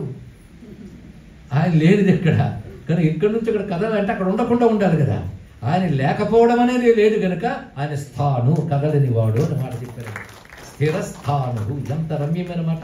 అలా ఉన్నవాడు ఊరికనే స్థాను అంటూ రాయి కదలకుండా ఉంటుంది. ఏం చేస్తుంది? చూస్తూ ఉంటుంది. అలా జడంలా పడున్నాడా? కాదు, ప్రభువు. తర్వాత మాట ప్రభువు. ఇక్కడ సహస్రనామాల్లో ఒక నామం 2 మార్లు 3 మార్లు కూడా ఈ సందర్భాలు వస్తుంది. ఏ శాస్త్రంలోనైనా అది ఉంటాయండి. విష్ణు శాస్త్రం కూడా చాలా ఒకే నామం అనేక మార్లు రిపీట్ అవుతాయి. రిపీట్ అయినప్పుడు 1000 నామాలు ఎలా అవుతాయండి? అదే నామం అక్కడే మరో నామం ఎక్కడంటే 1000 ఎలా అవుతాయి? భలే లెక్క చెప్పేస్తారండి అంటారు ఇక్కడ. కాదయ్యా, అది కంటెస్ట్ బట్టి దానికి అర్థం వేరే ఉంటుంది. ఒక నామానికి అనేక అర్థాలు ఉంటాయి. మనకి మళ్ళీ ఆ నామం వచ్చేటప్పటికి టైం ఉంటుందో లేదని ఒక నామం దగ్గర అనేక అర్థాలు ఒకేసారి చెప్పేస్తాం. కానీ ఇక్కడ ఒక అర్థం తీసుకో, అక్కడ మరొక అర్థం తీసుకో. కానీ అర్థం మారిందిగా, అర్థం మారింది. కంటెస్ట్లో మళ్ళీ అన్ని పక్కన ఉన్నప్పుడు వేరే భావం వస్తుంది. కనుక పునరుక్తి అనేది ఈ నామాల్లో ఉండదు. అంత కలిపి 1000 నామాలనే 1008 నామాలనే లెక్క కట్టుకోవాలి. ప్రభువు అనే మాట ఎంత విశేషం అంటే ప్రభు. భూ అంటే ఉన్నవాడు, కలిగినవాడు. ఎలా ఉన్నాడు? ప్రకృష్టముగా ఉన్నాడు. ప్రకృష్టం అంటే అన్నిటికంటే గొప్పగా ఉన్నటువంటి వాడు. అంతేకాదు ప్రభువు అంటే శాసించువాడు అని కూడా అర్థం ఇక్కడ. ఆయన స్థిరస్థానుగా కదలకుండా ఉండడమే కాదు, ప్రతిదాన్ని గమనిస్తూ ఉంటాడు. అది మర్చిపోవద్దు. ఎందుకంటే స్థానువు గమనించదు. ఇద్దరు ఒక రాతి ఆసనాల మీదకి వచ్చి కబుర్లు ఆడుకున్నారు. అందులో ఒకడు అబద్ధాలు ఆడుతున్నాడు. యువతల వాడు వీడు కొన్ని అబద్ధాలు ఆడుతున్నాడు. వీడు అబద్ధాలు వాడికి తెలియదు, వాడి అబద్ధాలు వీడికి తెలియదు. కానీ ఈ రాయికి అసలు ఏమీ తెలియదు అనుకుని వాళ్ళు అనుకుంటున్నారు. కానీ భగవంతుడు అలా కాదు. ఆయన ప్రభువు, అన్నిటిని గమనించువాడు, అన్నిటినీ శాసించువాడు. కానీ స్థిరస్థానంగా అలా పడి ఉంటాడు అని కాదు, అన్నిటినీ శాసిస్తాడు, గమనిస్తాడు. దీనికి కథ తెలియాలి అంటే ఒక చిన్న కథ. విష్ణువు బ్రహ్మ ఒకసారి తగాదా పడి యుద్ధానికి దిగితే వాళ్ళ మధ్య అగ్నిస్తంభం వచ్చింది. కథ వినుంటారు చాలామంది. లింగోద్భవం మన లీలలు కూడా చెప్పుకోవాలి కదా. ఒక మహాలింగం ఆవిర్భవించింది. ఆ మహాలింగం ఆవిర్భవించినప్పుడు దానికి తుది మొదలు తెలుసుకోవాలి. ఇద్దరు ప్రయత్నించి అరవలేదు. అయితే బ్రహ్మదేవుడికి 4 తలకాయలు ఉన్నాయి కనుక తెలివితేటలు కొంచెం ఎక్కువ. 4 అంటే అప్పుడు 5 ఉండేవిట. ఒక తలకాయ పైన ఉంది, కళ్ళు నెత్తికెక్కేయ అంటారు కదా, వాడికి తలే నెత్తికెక్కింది అనమాట. పొగరండి. దానితో కొంచెం ఎక్కువ ఉన్నాయి కదా తలకాయలు. అక్కడ ఉన్నవాడు సహస్రాక్ష శాస్త్రపాత విష్ణువు, వాడికి తెలియలేదు. కానీ 5 తలకాయలు ఉన్నాయి కదా, తుది తెలియలేదు. విష్ణువుకు మొదలు తెలియలేదు. కానీ తుది తెలియకపోయినా తెలిసిందని అబద్ధం ఆడతాడు. నేను చూసి చెడు పెట్టాడా చెప్పేస్తాను. నాకు సాక్ష్యంగా ఒక మొగలు పువ్వును పట్టుకొచ్చుకున్నాడు. ఈ కథ చాలా మంది తెలిసి ఉంటుంది. చాలా కథలో ఏదో మంచి చమత్కారం ఉంది, అందుకే అందరికీ తెలుసు. అందులో ఏదో పరమార్థం ఉంది, అందుకే ఎవరికి తెలియదు. ఆ కథలో పరమార్థం చాలా ఉంది, తర్వాత చెప్పుకుందాం. ఇందులో ఆ బ్రహ్మదేవుడు అబద్ధం ఆడతాడు, నేను చూసేసాను అని. దాని సాక్ష్యం చెప్తాడు. విష్ణువు నమ్మేస్తాడు. అప్పుడు ఆ మహాలింగంలోంచి 5 ముఖాలతో శివుడు వస్తాడు. వచ్చి వీడుకున్న 5వ తల తీసేస్తాడు. వేరే విషయం. ఇక్కడ గమనించవలసింది, ఒక మహాస్తంభంలో ఉన్నాడు ఆయన. అగ్ని స్తంభం, అది తుది మొదలు లేని స్తంభం. అలాంటి స్తంభం జడం అనుకున్నాడు ఎవరు? బ్రహ్మదేవుడు. ఆ స్తంభం నేను అబద్ధం ఆడితే గమనిస్తుందో ఏమిటో, అబద్ధం ఆడాడు లేదా? అబద్ధం ఆడితే ఎవడు శిక్షించాడు? అందులోంచే శివుడు వచ్చాడు. అంటే రూపం లేకుండా స్తంభ రూపంలో ఉన్నటువంటి వాడు జడమైన అగ్ని ఏం వింటుందో ఏం తెలుస్తుందో అనుకున్నాడు. కానీ అందులోంచి అన్ని గమనించాడు. శిక్షించడానికి బయట వచ్చి శిక్షించాడా లేదా? కనుక స్థిరస్థానం అయిన ప్రభువు, ఇది తెలుసుకోవాలి. ఇక్కడ ప్రభువు అంటే ప్రకృష్టముగా ఉన్నవాడు, అన్నింటినీ శాసించేవాడు, శాసకుడు, ఈశ్వరుడు అని అర్థం ఇక్కడ. అంతేకాదు భవతి ఇది సమర్థ, సమర్థో భవతి. ప్రభు అంటే గొప్ప సమర్థుడు అని అర్థం. గొప్ప సమర్థమైన వాడు అంటే is capable to do anything, ఏదైనా చేయగలడు. కానీ స్థిరస్థానం అంటే అలా ఉన్నాడు అని పెద్ద ఆయనండి. కానీ కదలలేడండి అంటే ఇలా అవ్వండి.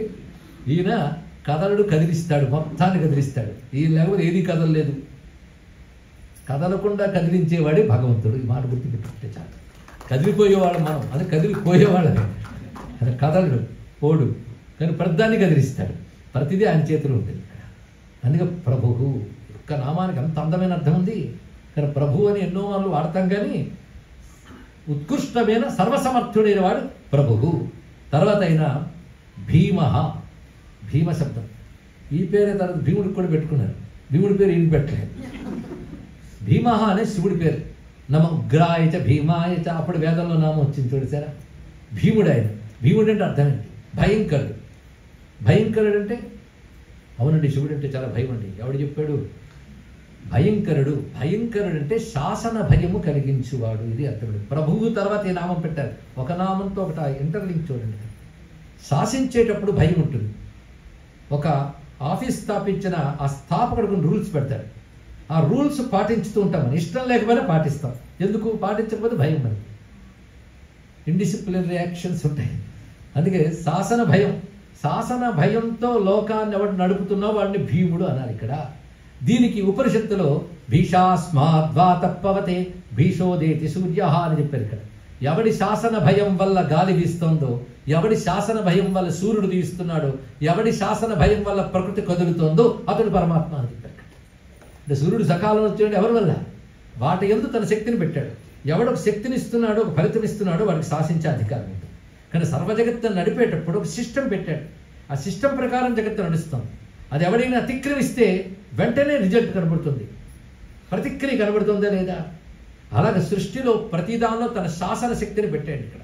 మహద్భయం వజ్రముజ్జతం అని వేదంలో మంత్రం ఉంది. ఆయన వజ్రాన్ని ఎత్తిపెట్టాడంటే అది మహాభయాన్ని ఎత్తిపెట్టేట. ఏమిటా భయం?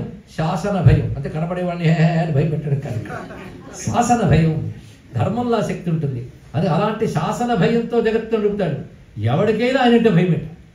ఎవరికైనా అంటే భయం అంటే అంత గొప్పవాడు ఉంటాడండి ఇక్కడ. అదే కానీ ఏమీ లేని వాడితే ఎవరికి భయం ఉండదు. ప్రభువు కనుక భీమ తర్వాత మాట. అది ఎవరైనా సరే ఆయన శాసనాన్ని అంగీకరించవలసిందే. ఇది మనకు సామెతల్లో చెప్పేశారు పెద్దవాళ్ళు. శివుని ఆజ్ఞ లేనిదే చేమైనా కొట్టదు. అబ్బాయి ఎంత బాగుందండి, ఇదో వేదమంత్రాల్లో నాకు కనబడుతుంది. కానీ సామెతలు బతికించుకుంటూ చాలు ఇక్కడ. ఆయన ఆజ్ఞకు అందరూ బద్ధులే. సర్వానుల్లంఘ్య శాసన ఎక్కడ చదివినట్టుంది కదా. అక్కడ శ్రీలంకుడు పుంలింగం, స్వరూపం ఒక్కటే. ఆయన పరమేశ్వరుడు అయితే ఇప్పుడు పరమేశ్వరి. అంతేకాదు పరమేశ్వరతత్వం ఒక్కటే కదా.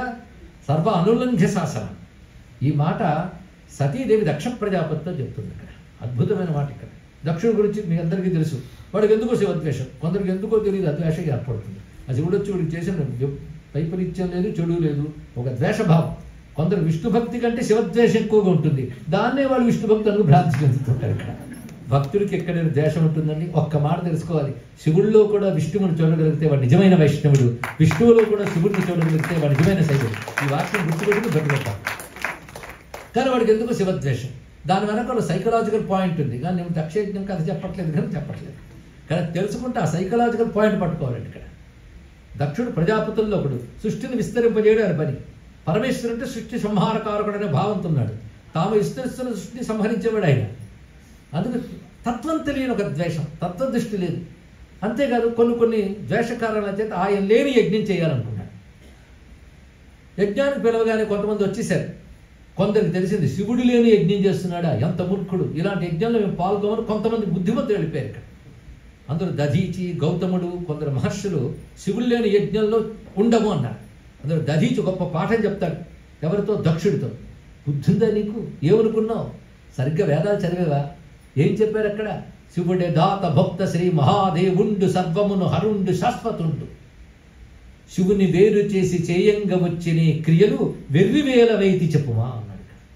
అసలు శివుడి గురించి ఏమనుకుంటున్నావు? ఆయనే దాత, ఆయనే కర్త, ఆయనే ఫలప్రదాత.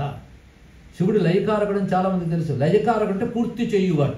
ఎందుకంటే చాలామంది ఈ దేశాల్లో బ్రతికే వాళ్ళకు కూడా మన త్రిమూర్తుల గురించి చెప్పినప్పుడు గాడ్ ఆఫ్ కన్స్ట్రక్షన్, తర్వాత గాడ్ ఆఫ్ డిస్ట్రక్షన్ అంటారు. చాలా తప్పుడు మాట. ముందు అది చనిపోయారండి. గాడ్ ఆఫ్ కంప్లీట్నెస్ శివుడు అంటే తెలుసుకుంటాం. సంపూర్ణం. ఇప్పుడు వంట వండారండి, మనం ఎవరింటికి భోజనానికి వెళ్ళాం. వాళ్ళు స్టవ్ మీద బియ్యం పెట్టారు. అమ్మ పెట్టారు, సంతోషం. గంటలు గడిచిపోతేనే దింపట్టే. ఎందుకంటే కొనసాగిస్తున్నాం. నేను బాగుంటుందండి, వంట పూర్తి చేయాలి లేదా? కనుక పని ప్రారంభించడం ఒక ఎత్తు, కొనసాగించడం మరొకెత్తు, పూర్తి చేయడం మరొకెత్తు. పూర్తే సంహారం. పని పూర్తి అయిపోయిందే కదా. పూర్తి అయిపోవాలి. ఎప్పుడు పూర్తి అవుతుంది? దాని అన్ని అంగములు సమకూర్చిన తర్వాత పూర్తి అవుతుంది. కనుక ప్రారంభించిన సృష్టి, కొనసాగించిన స్థితి, పూర్తి చేయడం లయ. ఎవడైనా పూర్తి కోసమే కూర్చుంటాడు కదా. అంతేగాని భోజనం వాడు వండే వరకు మనకి ఎప్పుడా అని పెట్టే కంచంలో పెట్టే మనం పూర్తి చేసేయాలి. దాన్ని కనబడకుండా చేసేయాలి. అది పూర్తి చేస్తేనే ఏదైనా బాగుంటుంది. ప్రవచనమైనా ప్రారంభించడానికి ఎంత ఉత్సాహంగా ఉంటామో పూర్తి అయితే ఒక సంతృప్తి. అలాగే రాత్రంతా చెప్తూ ఉంటే ఇంకా ఉంటుందండి. అందుకే దేనికైనా పూర్ణం చేయాలా? పూర్తి చేసేవాడు ఎవడో వాడిని శివుడు అంటారు. పూర్తి చేయువాడు, ఇది తెలుసుకోవాలి మనం, సవరించాలండి అందరికి కూడా. లేకపోతే గాడ్ ఆఫ్ డిస్ట్రక్షన్ ఏంటన్నమాట, నాశనకారు కూడా. మీరు చూస్తే ఈ ప్రాసెస్ ప్రతి అణువులో జరుగుతుంటుంది. ఇన్ ఎవరీ ఆటమ్ పల్సేషన్స్ ఉంటాయి దానిలో. సరిగ్గా కన్స్ట్రక్షన్ డిస్ట్రక్షన్ వరకు మధ్యలో స్థితి ఈ రెండు జరుగుతుంటాయి. ఈ మూడును నిరంతరం జరుగుతుంటుంది. కనుక సృష్టి స్థితిలో ఏలనేది ఎప్పుడో సృష్టికోసారి, చివరికి ఏదో ప్రళయాలకోసారి కాదు, అది కంటిన్యూస్ ప్రాసెస్. అందుకే ప్రళయాల గురించి కూడా చెప్తారు. తర్వాత కూడా ప్రళయాలు రాబోతుంటాయి కనుక, అంటే దీనిలో వాటి గురించి కూడా తెలుసుకోవాలి. పొద్దున్న నుంచి ఎన్నో పనులు పెట్టుకున్నాం, రాత్రింటికి వెళ్ళి నిద్రపోతాం, అదో ప్రళయం. అవునా కాదే చెప్పండి? పొద్దుటి నుంచి ఉన్న ఇంద్రియ వృత్తులన్నీ కూడా నిద్రలో ఏమవ్వాలి? లయమైపోవాలి. అప్పుడే శాంతి విశ్రాంతి. అప్పుడే పొద్దున్న హాయిగా లేవగలరు. నిద్ర పట్టలేదండి, పొద్దున్న నుంచి రాత్రి వరకు జరిగినవన్నీ గుర్తొస్తున్నాయి, ఏమైనా శాంతి ఉంటుందండి? ఆఖరి మాత్ర వేసుకునైనా ఏం చేస్తాం?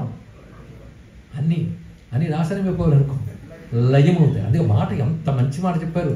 నాశనం అనలేదు, లయం అన్నారు. మీరు బాగా చూసారా? నాశనం అనే శబ్దం లేదు. సంహారము లయ రెండు చెప్తున్నాను ఇక్కడ.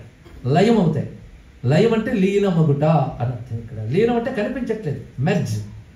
పొద్దుటి నుంచి మీరు సాయంత్రం వరకు చేసినవన్నీ పనులు, మీ ఇంద్రియాలు పడ్డ పనులన్నీ అప్పుడు ఆగిపోయాయి, లీనమైపోయాయి. ఆ లీనమైన స్థితిలో మీరు శక్తి పుంజుకుంటున్నారా లేదా? మళ్ళీ పొద్దున్న లేచారు అంటే ఈ లయం ఎలాంటిదంటే, అప్పుడు లయమైన మళ్ళీ లేస్తాం పొద్దున్న. మరొక లయం ఉంది, జగత్తుకే లయం మొత్తం.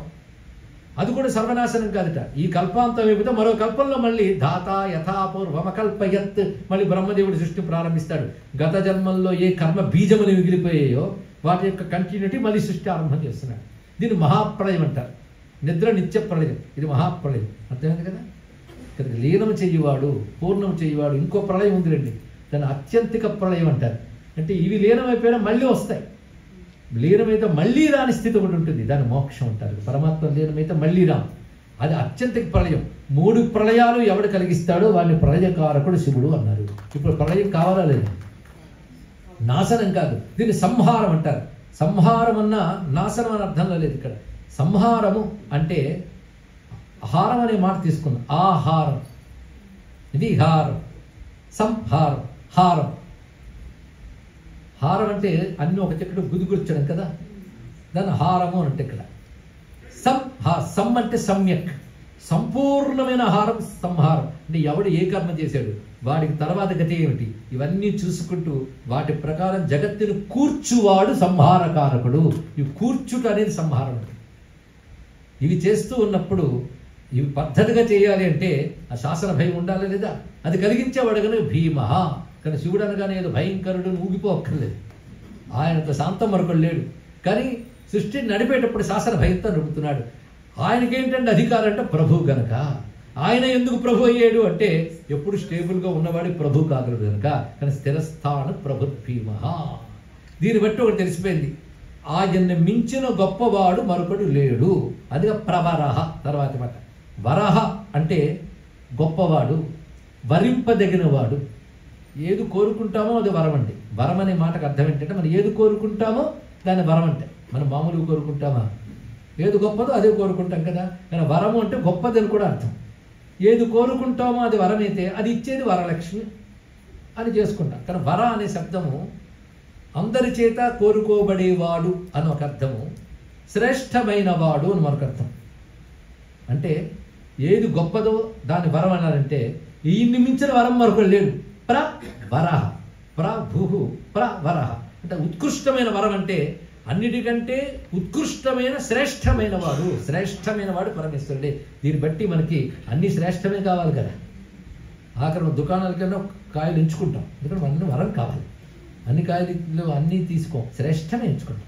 అలా నువ్వు శ్రేష్టమే ఎంచుకోదలుచుకుంటే ప్రపంచంలో అన్ని విషయాన్ని నేతి నేతి నేతి అని వదిలేసి శ్రేష్టమని ఎంచుకోదగ్గవాడు పరమాత్మే. అతడు ప్రవరహ. అంతేకాదు అందరి చేత కోరబడేవాడు అని మనకు అర్థం చెప్పారు ఇక్కడ. అందరూ పరమాత్మను కోరతారట. ఏం చెప్తారండి, నేను ఎప్పుడూ కోరలేదా అని అన్నాడు ఒక ఆయన. కానీ నువ్వు కూడా పరమాత్మను కోరుకుంటున్నావయ్యా అన్నాడు. ఎందుకంటే అందరూ కోరుకునేది ఆనందం. అవునా లేదా? ఇందులో మరో డౌట్ లేదు కదా. అందరికీ ఆనందం ఇష్టం, లేదంటే నాకు ఏడిస్తే ఇష్టం అండి. అంటే ఏడిస్తే ఆనందం కనుక వాడికి ఆనందం ఇష్టం, వాడికి కనుక అందరికీ ఆనందం ఇష్టం. అసలు ఆనందం ఎవడు? శుద్ధమైన ఆనందం ఆయనే. కనుక శుద్ధమైన ఆనంద స్వరూపుడు కనుక ఆనంద స్వరూప అర్థం ప్రవరహ అనే మాటకు ఉత్కృష్టమైనటువంటి శ్రేష్టమైన వాడు, అందరి చేత కోరబడేవాడు, వరించే వాటిల్లో గొప్పవాడు. అంటే ఇది నాది అని మనం వరిస్తాం, స్వయం వరం అంటాం కదా. అలా వరించదగ్గ వారంలో ఈయన మించిన వాడు లేడు. అదే ప్రవరహ అని ఈయనే గొప్పవాడిని ఎంచుకునడమే గొప్పది. ప్రవరహ అన్నారు ఇక్కడ. ఇంకో మాట చెప్తూ భోగ మోక్ష కామై వరణీయ, భోగం కోరేవారు మోక్షం కోరేవారు కూడా ఎవరిని వరిస్తారో వాడు ప్రవరుడు అన్నారు. అంటే భోగం అంటే ఇహలోక సుఖాలు కావాలన్నా ఆయన్ని పట్టుకోవాలి, మోక్షం కావాలన్నా ఆయన్ని పట్టుకోవాలి. ఇలా అందరి చేత పట్టుకోబడేవాడు కనుక ఆయన కంటే గొప్ప పట్టుకోబడేవాడు ఎవరు లేడు. ఆయన ప్రవరహ అన్నారు ఇక్కడ. లేదంటే ఈయన నాకు ఇచ్చాడండి అంటే వాడు నీకు ఇచ్చేదో చేసిన వాడు కూడా ఈయన. ఇది తెలుసుకోండి. వాడి ద్వారా ఇది లభించిందంటే ఈశ్వరానుగ్రహం వల్లే వాడి ద్వారా లభించింది. కానీ సృష్టిలో ఎవడైనా నీకు గొప్పతనం ఇచ్చాడు అంటే వాడికి ఇవ్వగలిగే శక్తిగా భగవంతుడు ఉన్నాడు లోపల. కానీ ఆయన్ని మించిన వాడు ఎవడున్నాడండి? ఆయన అనుకుంటేనే ఎవడైనా ఇస్తాడు, ఆయన అనుకోకపోతే ఎవడు ఇవ్వలేడు. ఇది తెలుసుకోవాలి. ఒకసారి వ్యాసులు వారు కాశీలో ఉన్నప్పుడు హాయిగా ఉన్నాడు. ఈయనకి ఇప్పుడు అన్ని అమర్తే అందరూ హాయిగానే ఉంటారు. తేడా వస్తేనే అసలు ఏమిటో బయటపడుతుంది కనుక ఈయన కొంచెం తేడా కల్పిద్దాం అనుకున్నాడు శివుడు. అనుకుని ఏం చేశాడంటే ఆయన భిక్ష కలగకుండా చేశాడు. అంటే ఏ ఇంటికి వెళ్ళినా ఎవరికి భిక్ష వేయాలని బుద్ధి పుట్టలేదు వ్యాసుడిని చూసి. ఇవాళ కుదరదులేండి ఒకరు, ఇవాళ ఏదో పని ఉందిలేండి అన్నారు. ఇంతవరకు భిక్ష వేసింది ఎవరు? మరి ఇది ఆలోచించాలండి. ఆయన ఇంట్లో వాళ్ళు ఇచ్చారు, ఇంట్లో వాళ్ళు ఇవ్వలేదు. ఆయన ఇవ్వదలుచుకుంటే వాడికి ఇచ్చే బుద్ధి పుట్టింది. ఆయన డ్రాప్ చేస్తే ఒక్కడికో బుద్ధి తెలుసుకోండి ఇక్కడ. ఇది అర్థం చేసుకోవాల్సింది. కానీ ఆయన భిక్ష కలగలేదని కోపగించుకొని కాశీ మీద చెప్పించబోయాడు. తర్వాత ఏదో బుద్ధి వచ్చింది, వేరే కాదు. కానీ ఇక్కడ చెప్పదలుచుకున్నది ఏంటంటే సృష్టిలో ఏది పొందేవన్నా ఆయన సంకల్పం వల్లనే పొందగలిగవు. ఏది పొందలేకపోయినా అది ఆయన సంకల్పమే. కనుక అన్నీ ఆయన సంకల్పమైన ధీమాగా ఉండడని నేర్చుకోగలగాలి. అందుకే ప్రవరహ అనే మాటలో భోగ మోక్ష కామై వరణీయ అని అర్థాన్ని చెప్పారు ఇక్కడ నీలకంఠ దీక్షితులు వారు. భోగం కోరేవారు మోక్షం కోరేవారు కూడా ఎవరిని పట్టుకుంటున్నారో వాడు ప్రవరహ. అలాంటి వాడు ఏం చేస్తున్నాడు? వరదహ. తర్వాత మాట వరమునిస్తున్నాడు. ఎవడికి ఏది కావాలో ఇచ్చేవాడు వరదుడు. ప్రవరుడే వరదుడు కాగలడు. అని ప్రవరో వరదహ. కనుక భీమహ అని విశ్వాన్ని శాసించేవాడు. ఊరికనే శాసిస్తూ కూర్చుంటూ భయపెడుతూ మాత్రమే కాదు, అందరికీ అన్ని ఇచ్చేవాడు ఆయన. ఎందుకంటే శాసించేవాడే ఇస్తాడు. ఒక గవర్నమెంట్ ఫెసిలిటీస్ అన్నీ ఇస్తుంది అంటే ఇస్తోంది కనుక శాసిస్తుంది, శాసిస్తుంది కనుక ఇవ్వగలుగుతుంది. అవునా లేదా? కానీ భీమహ ప్రవరహ దగ్గర పెట్టడంలో జగదీశ్వరుడు ఆయన మర్చిపోవచ్చు. కానీ జగదీశ్వరుడు ప్రవరహ వరదహ. అంతేకాదు మరొక మాట వరహ. ఎంత అందమైన మాట చూడండి. వరం ఆయనే అన్నాడు ఇక్కడ. అంటే ఏది ఇస్తున్నాడో ఇస్తున్నది ఆయనే అన్నాడు. ఇచ్చేవాడు ఆయనే, ఇచ్చేది ఆయన్నే ఇస్తున్నాడు. అంటే ఒక వస్తువు నువ్వు ఎందుకు కోరుకుంటావు చెప్పండి? దానివల్ల ఒక ఆనందము, ఒక తృప్తో కలుగుతుందని కోరుకుంటున్నావు కదా. కనుక ఆ వస్తువులో ఆనందం కలిగించే శక్తిగా ఉన్నవాడు వాడే. కనుక వరం ఇచ్చేవాడు ఆయనే, వరము ఆయనే అన్న మాట చెప్పేటప్పుడు ఇంతకంటే అద్వైతం మరొకటి ఉంటుందండి. ప్రతిదీ ఆయనే, ఇచ్చేవాడు ఆయనే, ఇచ్చే దాంట్లో ఉన్నవాడు ఆయనే. ఇది తెలుసుకోవాలి. అన్నము భగవంతుడు పెట్టాడు, మరి అన్నం ఎవరు? అది అన్నం కూడా భగవంతుడే, మంచిదే. అన్నం తిన్నాక అది కానీ అరగకుండా ఉంటే అంత ప్రమాదం. కనుక ఆ లోపల జఠరాగ్నిగా ఉంటూ దీన్నంతా అరిగించే శక్తిగా మార్చి ఇచ్చేవాడేవాడు. అందుకే అన్నంచ బ్రహ్మ, అహంచ బ్రహ్మ, భోక్తాచ బ్రహ్మ. చూడండి అద్వైతం అనేది ఎలా చూపిస్తున్నాడు. అన్నము బ్రహ్మమే, తినేవాడు బ్రహ్మమే, అన్నం పెట్టేవాడు బ్రహ్మమే. అన్నం అన్నాదే ఏవచ్చ. విష్ణు సహస్రం గుర్తొచ్చిందా? కనుక ప్రవరుడు ఆయనే, వరదుడు ఆయనే, వరము ఆయనే. ఇలా ఉన్నటువంటి వాడు. ఇంకో మాటని దీనికి అర్థం పండితులు నీలకంఠ దీక్షితులు వారు గొప్పగా చెప్తున్నారు. ఈయన అందరికీ వరాలు ఇస్తాడయ్యా. మరొకటి వర అనే శబ్దానికి వరణము. ఎప్పుడైనా విన్నారా? వరణము, ఆవరణము. ఆవరణం అంటే కప్పి ఉంచుట అని అర్థం. ఆవరణం అంటే కప్పివేయడం, కప్పివేసేవాడు. కనుక వర అనే మాటకి ఆవరించి ఉన్నవాడు అని అర్థం. ఇక్కడ విశ్వమంతా ఆవరించి తన మాయాశక్తితో కప్పిపెట్టాడు ప్రపంచాన్ని. అలా ఆవరణలు వేసి మాయ అనే ఆవరణతో జగత్తుని కప్పాడు కనుక ఆయన వరద, మాయావరణ ఇచ్చాడు. అంతేకాదు వరద శబ్దానికి మరొక దా అనే మాటకి దదాతి ఇది ద అంటే ఇచ్చువాడు, వరములు ఇచ్చువాడు. దా అనే మాట మరొక అర్థం జతి ఖండయతి ఇది ద అంటే ఖండిస్తాడు, తీసేస్తాడు అర్థం ఉంటుంది. ఒకే శబ్దం రెండు అర్థాలండి. ఇవ్వడానికి దకారమే, తీసేయడానికి దకారమే. అంటే ఆవరణలు కల్పిస్తున్నాడు, అనుగ్రహం వస్తే ఆవరణ తీసేస్తాడు. అది వరద అనే మాటకు మరొక అర్థాన్ని చెప్పారు. మాయారూప ఆవరణ తొలగించువాడు. ఎన్ని అర్థాలు ఉన్నాయి చూడండి ఇక్కడ.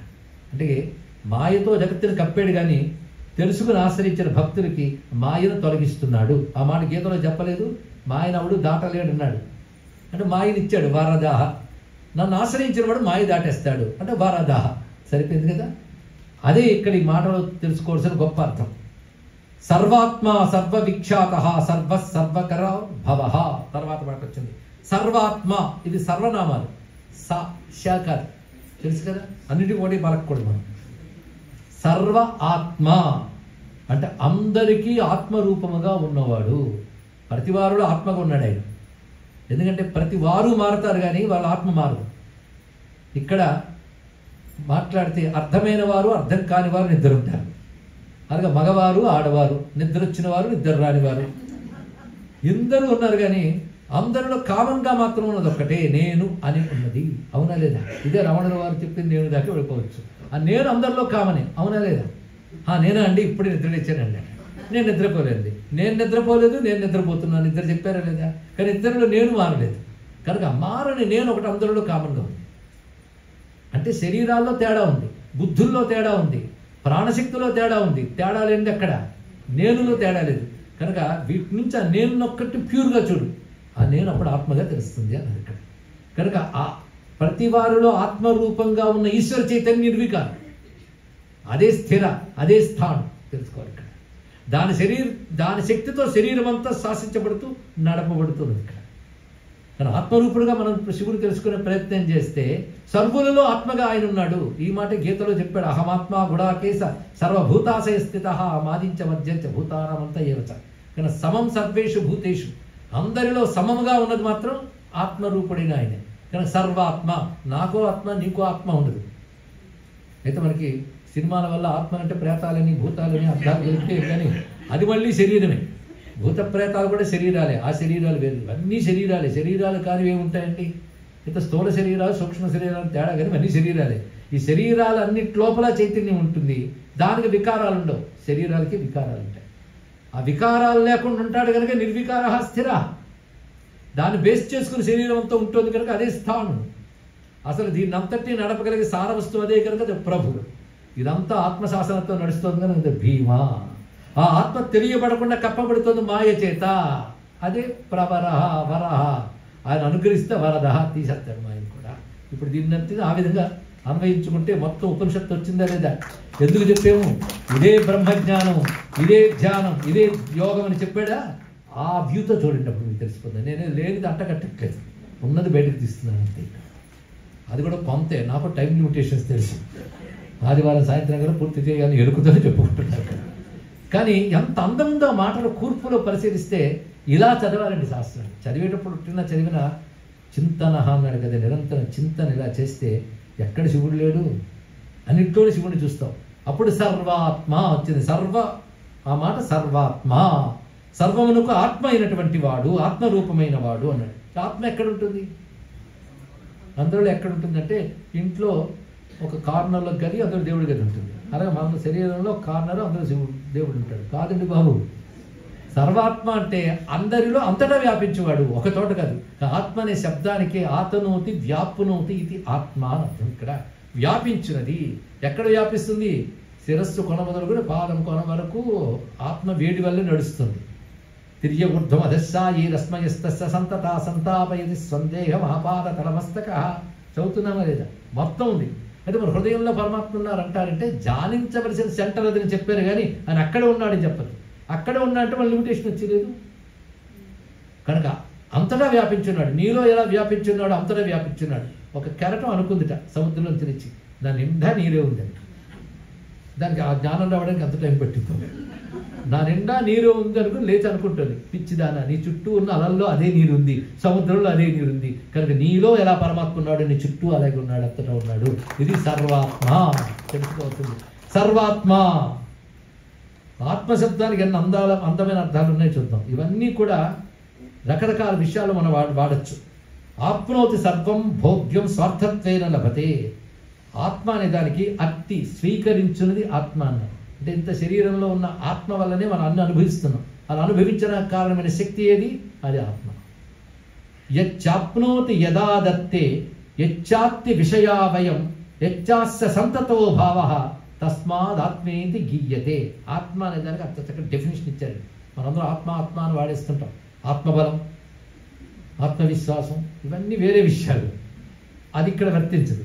కనుక యచ్చాప్నోతి యదా దత్తే, ఏది ఈ శరీరంలో ఉండడం వల్ల మనం అన్నీ పొందగలుగుతున్నామో, అన్నీ అనుభవించగలుగుతున్నామో దాన్ని ఆత్మ అంటారు.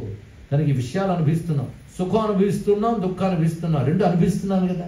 అనుభవించగలిగే శక్తి ఎవరు వచ్చింది నీకు? ఆ లోపల ఒకటి ఉన్నది, దాన్ని ఆత్మ అంటారు ఇక్కడ. అది ఆత్మశబ్దానికి అర్థం. ఆత్మగా అంతటా ఉన్నవాడు. అంతటా ఉన్నప్పుడు ఆయన కంటే పాపులర్ ఎవడండి? ఎక్కడ పెడితే ఎక్కడ, ఎప్పుడు పెడితే అప్పుడు ఉండేవాడిని మోస్ట్ పాపులర్ అంటే ఇక్కడ. అందుకే సర్వవిఖ్యాత, అందుకే విశ్వవిఖ్యాత బిరుదులు ఇవ్వక్కర్లే. ఈయన్ని మించిన విశ్వవిఖ్యాతులు ఒకడు లేడు. సర్వవిఖ్యాత. అది స్తుహిశ్రుధం కర్త సధం యువానం అనే మంత్రం ఉంది వేదంలో. రుద్రమంత్రాలే కదా, ఎన్ని రుద్రమంత్రాలు వస్తాయి. శృతం అన్న మాట ఉంది. శృతం అంటే మోస్ట్ పాపులర్ అని అర్థం. సర్వవిఖ్యాత, అంతటా విఖ్యాతి ఈయనే, అంతటా ఉన్నవాడే కదా. కనుక ఆయన గురించి ఆనాడు వేదం కీర్తించింది, ఋషులు కీర్తించారు, మహానుభావులు కూడా ఎవరిని కీర్తిస్తారో వాడే పాపులర్. అవునా కదా? ఆయన కంటే పాపులర్ ఎవడు? ఎప్పుడు కీర్తించారు వాళ్ళు? ఎప్పుడో కీర్తించారండి. కానీ ఇప్పుడు కూడా కీర్తిస్తున్నారు, తర్వాత కూడా కీర్తిస్తారు. కానీ అన్ని కాలాల్లో అందరి చేత శాస్త్రముల యందు ఎవడు కీర్తింపబడుతూ ఉన్నాడో, ఎవడి గుణము మహిమ మొదలైనవన్నీ కీర్తింపబడుతున్నాయో అతడు సర్వవిఖ్యాత, ప్రసిద్ధుడు, అన్ని విధాల ప్రసిద్ధుడు. ఇంతకంటే ప్రసిద్ధి ఎవరైనా ఉన్నారండి? కనుక సర్వాత్మ సర్వవిఖ్యాత. మొత్తానికి తెలిసింది ఏమిటంటే ఆయనే సర్వ, అంతటా ఉన్నవాడు, అన్నిటి నడుపువాడు. ఎందుకు ఈ గోల? అన్నీ ఆయనే అని చాలు, సరిపోతుంది ఇక్కడ. అందుకే సర్వ. భగవంతుడిని సర్వ అనే నామంతో స్తుతిస్తే అది పూర్ణస్థుతి అవుతుంది.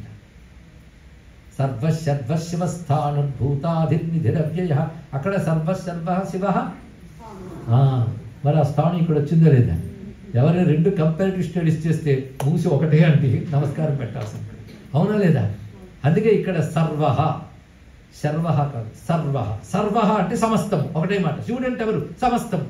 సమస్తం అయిపోయింది అంటే ఇదా అండి, అదే అండి, వేరే ఆయన ముందు చెప్పలే, అది ఇది కూడా ఆయన ఇక్కడ.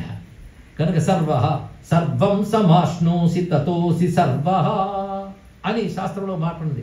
అంటే అంతటా తానై తాను మాత్రమే అయి ఉన్నవాడు కనుక సర్వ. సర్వకర తర్వాత మాట. సర్వకర అంటే సర్వమును చేయువాడు. ఎవడు చేస్తున్నాడు? లేకపోతే ఈ పని అంతా జరుగుతున్న పనంతా అయిందే. ఆఖరి నీలో పని కూడా అయిందే. నువ్వు నిద్రపోయినా నీలో వ్యవస్థ నడుస్తాం. ఒళ్ళు మరిచి నిద్రపోయానంటే అంటావు. నువ్వు ఒళ్ళు మర్చిపోయా కానీ ఒంటిని నడిపిస్తున్న వాళ్ళు ఒకడు ఉన్నాడు, లేకపోతే లేవలేకపోతున్నా. కనుక నువ్వు మర్చిపోయినా ఆయన మర్చిపోడు. అలా అంతటా వ్యాపించుంటాడు. ఎప్పుడు ఎక్కడ ఎలా ఉండాలో ఆయనకు తెలుసు. ఇంత చేస్తున్నాడే. చెయ్యడం అంటే సృష్టి, స్థితి, లయ ఇవి చేస్తున్నాడు కదా. ఇవి చేస్తున్నాడు కనుక యతో వాయువాని భూతాని జాయంతే ఏన జాతాని జీవంతి యత్ ప్రియశ్చవిసంవిశంతి. ఎవడి వల్ల ఈ జగత్తు కలుగుతున్నదో, కలుగుతున్న జగత్తు ఎవని యందు పెరుగుతుందో, చివరికి ఎవని యందు లయమవుతుందో అతడే పరమాత్మ. ఇది డెఫినేషన్ అండి ఉపనిషత్తు. ఇది పట్టుకుని వెతుక్కో, పరమాత్మ కూడా నీకే తెలుస్తాడు అని గురువుగారు శిష్యుడికి చెప్పారు. అని వెతక్క వెతక్క వెతక్క పరబ్రహ్మను తేల్చాడు ఇక్కడ. కానీ మూడే యతో ఇమాను భూతాన్ని జాయితే ఏన జాతాన్ని జీవంతి యత్ప్రయత్ విసంవిశంతి. ఈ మూడు ఎవడు చేస్తున్నాడు? ఈ మూడేగా అంతా అంటే అందుకే సర్వకర. ఇప్పుడు వాక్యాలు ఒక్కసారి చూడండి. సర్వాత్మ సర్వవిఖ్యాత సర్వ సర్వకర. సర్వ అనేది మొత్తం అర్థమైపోయింది కదా ఇప్పుడు. కనుక సర్వస్వరూపుడైన శివుడు. దాని తర్వాత భవ. శివుడికి పేరు భవ. భవము అంటే సంసారం అని అర్థం ఉంటుంది. భవుడు అంటే శివుడు అని అర్థం ఉంటుంది. భవ అంటే సంసారం, కలుగున్నది అని అర్థం. కలుగుతోంది, వెళుతోంది కనుక సంసారం భవముని పేరు. ఈయన కలిగించేవాడు ఈయన. అందుకే భవ అనే మాట ఉంది. భవ అంటే ఉన్నవాడు, కలిగినవాడు. ఈ రెండు కూడా అర్థం. జగద్రూపంలో ఎప్పుడు ఆయన ఉన్నాడు, జగత్తు లేకపోయినా ఉంటాడు, ఎప్పుడు ఉండేవాడు. కానీ భవశబ్దానికి అర్థం ఎప్పుడూ ఉండువాడు, కలిగించువాడు. ఇన్ని అర్థాలు. కానీ భవశబ్దానికి ఎన్ని అర్థాలు శాస్త్రం చెప్తూ ఉంటాడు ప్రతిదానికి. యస్మాత్ భవంతి భూతాని తాభ్యస్తా భావయంతి చ భవనాత్ భావనాచ్చైవ భూతానాంచ భవస్మృత. ఒక్కొక్కదా డెఫినేషన్ శాస్త్రం ఇచ్చేస్తుంది, మనం ఏదో చెప్పుకోకర్లేదు. భవ అని ఎవరిని అనాలంటే ఎవరి వలన సమస్త ప్రాణులు భవంతి కలుగుతూ ఉన్నాయో, ఎవరి వలన పెరుగుతూ ఉన్నాయో, కలుగుతున్నవన్నీ ఎవరిని ఆశ్రయించుకుని ఉన్నాయో, భవనాత్ భావన కలిగించువాడు భవుడు. కలిగించువాడు ఒక గుర్తుపెట్టుకుంటే చాలు. ఆయన కలిగి ఉన్నాడు, కలిగిస్తాడు. ఉన్నవాడు ఉండేటట్టు చేస్తాడు, ఉండేటట్టు జగత్తుని చేస్తాడు, ఆయన ఉంటాడు. ఉండేటట్టు చేసిన జగత్తులో ఆయన ఉంటాడు. అందుకే సర్వ అయిపోయింది. కానీ భవ అనే మాట ఎంత గొప్పగా ఉన్నది కనుక నమో భవాయచ రుద్రాయచ ఎందులోది ఇది రుద్ర భగవంతురాలు వస్తుంది. అప్పుడు ఉగ్రాయచ భీమాయ చెప్పింది, ఇప్పుడు భవాయచ వచ్చింది. భవయుచ్యుచ్యతే దేవై భగవాన్ వేదవాద్వి సంజీవనేన లోకానాం. ఇదొక అర్థం చెప్పారు. బ్రతికించువాడు భవుడు, సంజీవనేన బ్రతికించువాడు భవుడు. భవ అంటూ ఉనికి అని చెప్పాం. ఉనికి అంటే ఎగ్జిస్టెన్స్. ఇవాళ నువ్వు ఉనికితో ఉన్నావు అంటే ఆయన బ్రతికిస్తే కదా బ్రతికావు నువ్వు. కానీ సృష్టిలో అన్నిటినీ బ్రతికించేవాడేవాడు వాడు భవుడు. కనుక కలుగువాడు, కలిగించువాడు, బ్రతికించువాడు భవుడు. పైగా శివునికి ఒక్కొక్క నామంలో కొన్ని రకాల అర్థాలు తీయాలి. అవి మొత్తం అష్టమూర్తి రూపాలతో శివుడు నిండిపోయి ఉంటాడు. ఈ లోకమంతా తెలుసుకోండి. ఇందులో 8 నామాలు నేను ఒక్కసారి చెప్పేస్తాను. అవి వచ్చినప్పుడు మీరు కొంచెం అంటించుకోండి, గుర్తుపెట్టుకోండి. 8 ఉన్నాయి జగత్తులో. ఉన్నాయో లేవో మీరు చెప్పండి. పంచభూతాలు ఉన్నాయా? నాస్తికులు కూడా ఆన్సర్ చేయొచ్చు, పర్వాలేదు. పంచభూతాలు ఉన్నాయని ఒప్పుకుంటాడు కదా. ఈ పంచభూతాలకి తర్వాత సూర్యుడు, చంద్రుడు ఉన్నారా లేదా? వీటన్నింటి పట్టుకుని నేను అనుకునేవాడు కూడా ఉన్నాడు. వాడేవాడు అప్పుడే కళ్ళు మూసుకుంటే నేను చెప్పలేను. వాడు కూడా ఆత్మ అంటున్నా, లేదా క్షేత్రజ్ఞుడు అని వాడికి పేరు. ఈ క్షేత్రంలో విజ్ఞా ఉన్నాడు, మరో క్షేత్రంలో క్షేత్రజ్ఞుడు. కానీ క్షేత్రాలు మారుతాయి, కానీ అందరూ తెలుసుకుంటున్న చైతన్యం ఒకటి ఉంది. నువ్వు క్షేత్రంతో కలిపి చూస్తే జీవుడు, క్షేత్రాలకు అతిరిక్తంగా చూస్తే ఈశ్వరుడు. ఆయన ఇంకోటి లేదు ఇక్కడ. కనుక నేను ఈ దేహాన్ని అనుకుంటే వాడు జీవుడు. అన్ని దేహముల్లో ఉన్నటువంటి నేను వేరుగా చూస్తే వాడు ఈశ్వరుడు, పరమాత్ముడు. అవునా లేదా? అందుకు ఇక్కడ క్షేత్రజ్ఞోహం చెప్పాడే లేదా స్వామి? ఇక్కడ క్షేత్రజ్ఞం చాపి మాం విద్ధి. చెప్పండమ్మా, గీత తెలిసిన వాడు. సర్వక్షేత్రేషు భారత, అందరి క్షేత్రములు ఎందుకు క్షేత్రజ్ఞుడిగా ఉన్నవాడు నేను అని చెప్పాడు కదా. ఆ క్షేత్రజ్ఞుడు ఎవడైతున్నాడో వాడు భవుడండి. ఈ క్షేత్రములందరిలోనూ ఉంటూ కలిగిస్తూ ఉన్నవాడిగా ఉన్నాడు. ఇలా కలిగించేటప్పుడు వాడిని క్షేత్రజ్ఞుడు అన్నారు. వీడు 8వ వాడు, వీడిని యజమాని అంటాము. కానీ ఎందరయ్యారు? పంచభూతాలు, సూర్యుడు, చంద్రుడు, యజమాని. ఇంకేదైనా సబ్జెక్ట్ ఉందంటారు బయట? కొంచెం టైం ఇస్తాను, కొంచెం టైమే, నాకు ఎక్కువ లేదు. 8 తప్ప మరో మేటర్ ఉందా సృష్టిలో? పంచభూతాలు, సూర్యుడు, చంద్రుడు. సూర్యుడు, చంద్రుడు అంటే ఇక్కడ అర్థం ఏంటంటే బయట సూర్యుడు, చంద్రుడు ఉన్నాడు ఒకటి. సూర్యుడు అంటే చూపు, దృష్టి లేదా బుద్ధి, ఈ 2. చంద్రుడు అంటే మనస్సు, పంచభూతాలు ఎలాగో ఉన్నాయి. పంచభూతాలు వాయు వెళ్ళిపోయింది. సూర్యుడు, చంద్రుడు చెప్తున్నా. సూర్యుడు అంటే బుద్ధి, చూపు, ఇంకోటి మనస్సు. కనుక ఇప్పుడు పంచభూతాలు, మనస్సు, బుద్ధి అయిపోయాయి. ఇది తప్ప ఇంకోటి ఉందా? ఉంది. నేను అనుకునేవాడు జీవుడు. ఎంతయ్యారు ఇప్పుడు? ఎంతకంటే డివిజన్ ఎవరైనా చేయగలరా? మీకు ఎన్ని రోజులు టైం ఇచ్చినా 8 తప్ప మరొకట్లేదు. అవునా లేదు? చెప్పండి. ఇక్కడ మొత్తం విశ్వంలో 8 ఉన్నాయి, మీలో 8 ఉన్నాయి, మీ చుట్టూ ఉన్న వారిలో 8 ఉన్నాయి. మన బాధ అంటే ఏంటంటే 8 నాకు ఫేవర్గా ఉండాలి. అది లేచిన దగ్గరికి మన తాపత్రయం అంతా ఏమిటంటే 8 మనకు అనుకూలంగా ఉండాలి. అవతల వాడు నాకు అనుకూలంగా ఉండాలి అనుకుంటాం. ఎందుకంటే ఆఫీస్కి వెళ్తే బాస్ అనుకూలంగా ఉండాలి. వాడు 8, నువ్వు 8. ఆఖరి నీలో 8 నీకు అనుకూలంగా ఉండాలి. నీలో వాయువు కొంచెం తేడా చేసిస్తే అదుగు జబ్బు, అగ్ని తేడా చేస్తే మరొక జబ్బు. కనుక ఇవి అనుకూలంగా ఉండాలి కదా. కానీ పొద్దుటి నుంచి మన ప్రయత్నం అంతా నాలో, నా చుట్టూ ఉన్న 8 అనుకూలంగా ఉంటే చాలు. ఆ 8 శివుడు అయితే ఆయన ఒక్కడిని గట్టిగా పట్టుకుంటే 8 అనుకూలంగా చేసేస్తుంటాడు. కానీ 8 రూపాలతో శివుడే ఉన్నాడు, ఇది తెలుసుకున్నాడు. 8 రూపాలకు ఒక్కొక్క దానికి ఒక్కొక్క పేరు ఉన్నాయి. ఆ పేర్లు అనుకున్నా చాలు. దాన్ని మన పెద్దవాళ్ళు భవాయ దేవాయ నమః, శర్వాయ దేవాయ నమః, ఈశానాయ దేవాయ నమః, పశుపతయే దేవాయ నమః, రుద్రాయ దేవాయ నమః, ఉగ్రాయ దేవాయ నమః, భీమాయ దేవాయ నమః, మహతే దేవాయ నమః. మహతే దేవాయ అంటే మహాదేవాయ నమః. మొత్తం 8 పేర్లు వచ్చాయి. 8 పేర్లు శివుడివి. భూమిలో ఉన్న శివుడు, అగ్నిలో ఉన్న శివుడు. ఇది ఎలాంటిదంటే దాన్ని నడిపేవాడు అని అర్థం. ఇక్కడ భూమిలో ఉన్న శివుడు భూమిని నడుపుతున్నాడు. మళ్ళీ బృహదారణ్యకోపనిషత్తులో మంత్రం కలుగుతుంది. బృహదారణ్యకోపనిషత్తులో ఏం చెప్తున్నా అంటే భూమిలో ఆయన ఉంటాడు, భూమి ఆయన్ని తెలుసుకోలేదు. శాస్త్రం ఉంటున్నారా? తెలుగులో చెప్తున్నా. అగ్నిలో ఆయన ఉంటాడు, అగ్ని ఆయన తెలుసుకోలేదు. అంటే అందులో ఆయన ఉంటాడు కానీ అది ఆయన తెలుసుకోలేదు.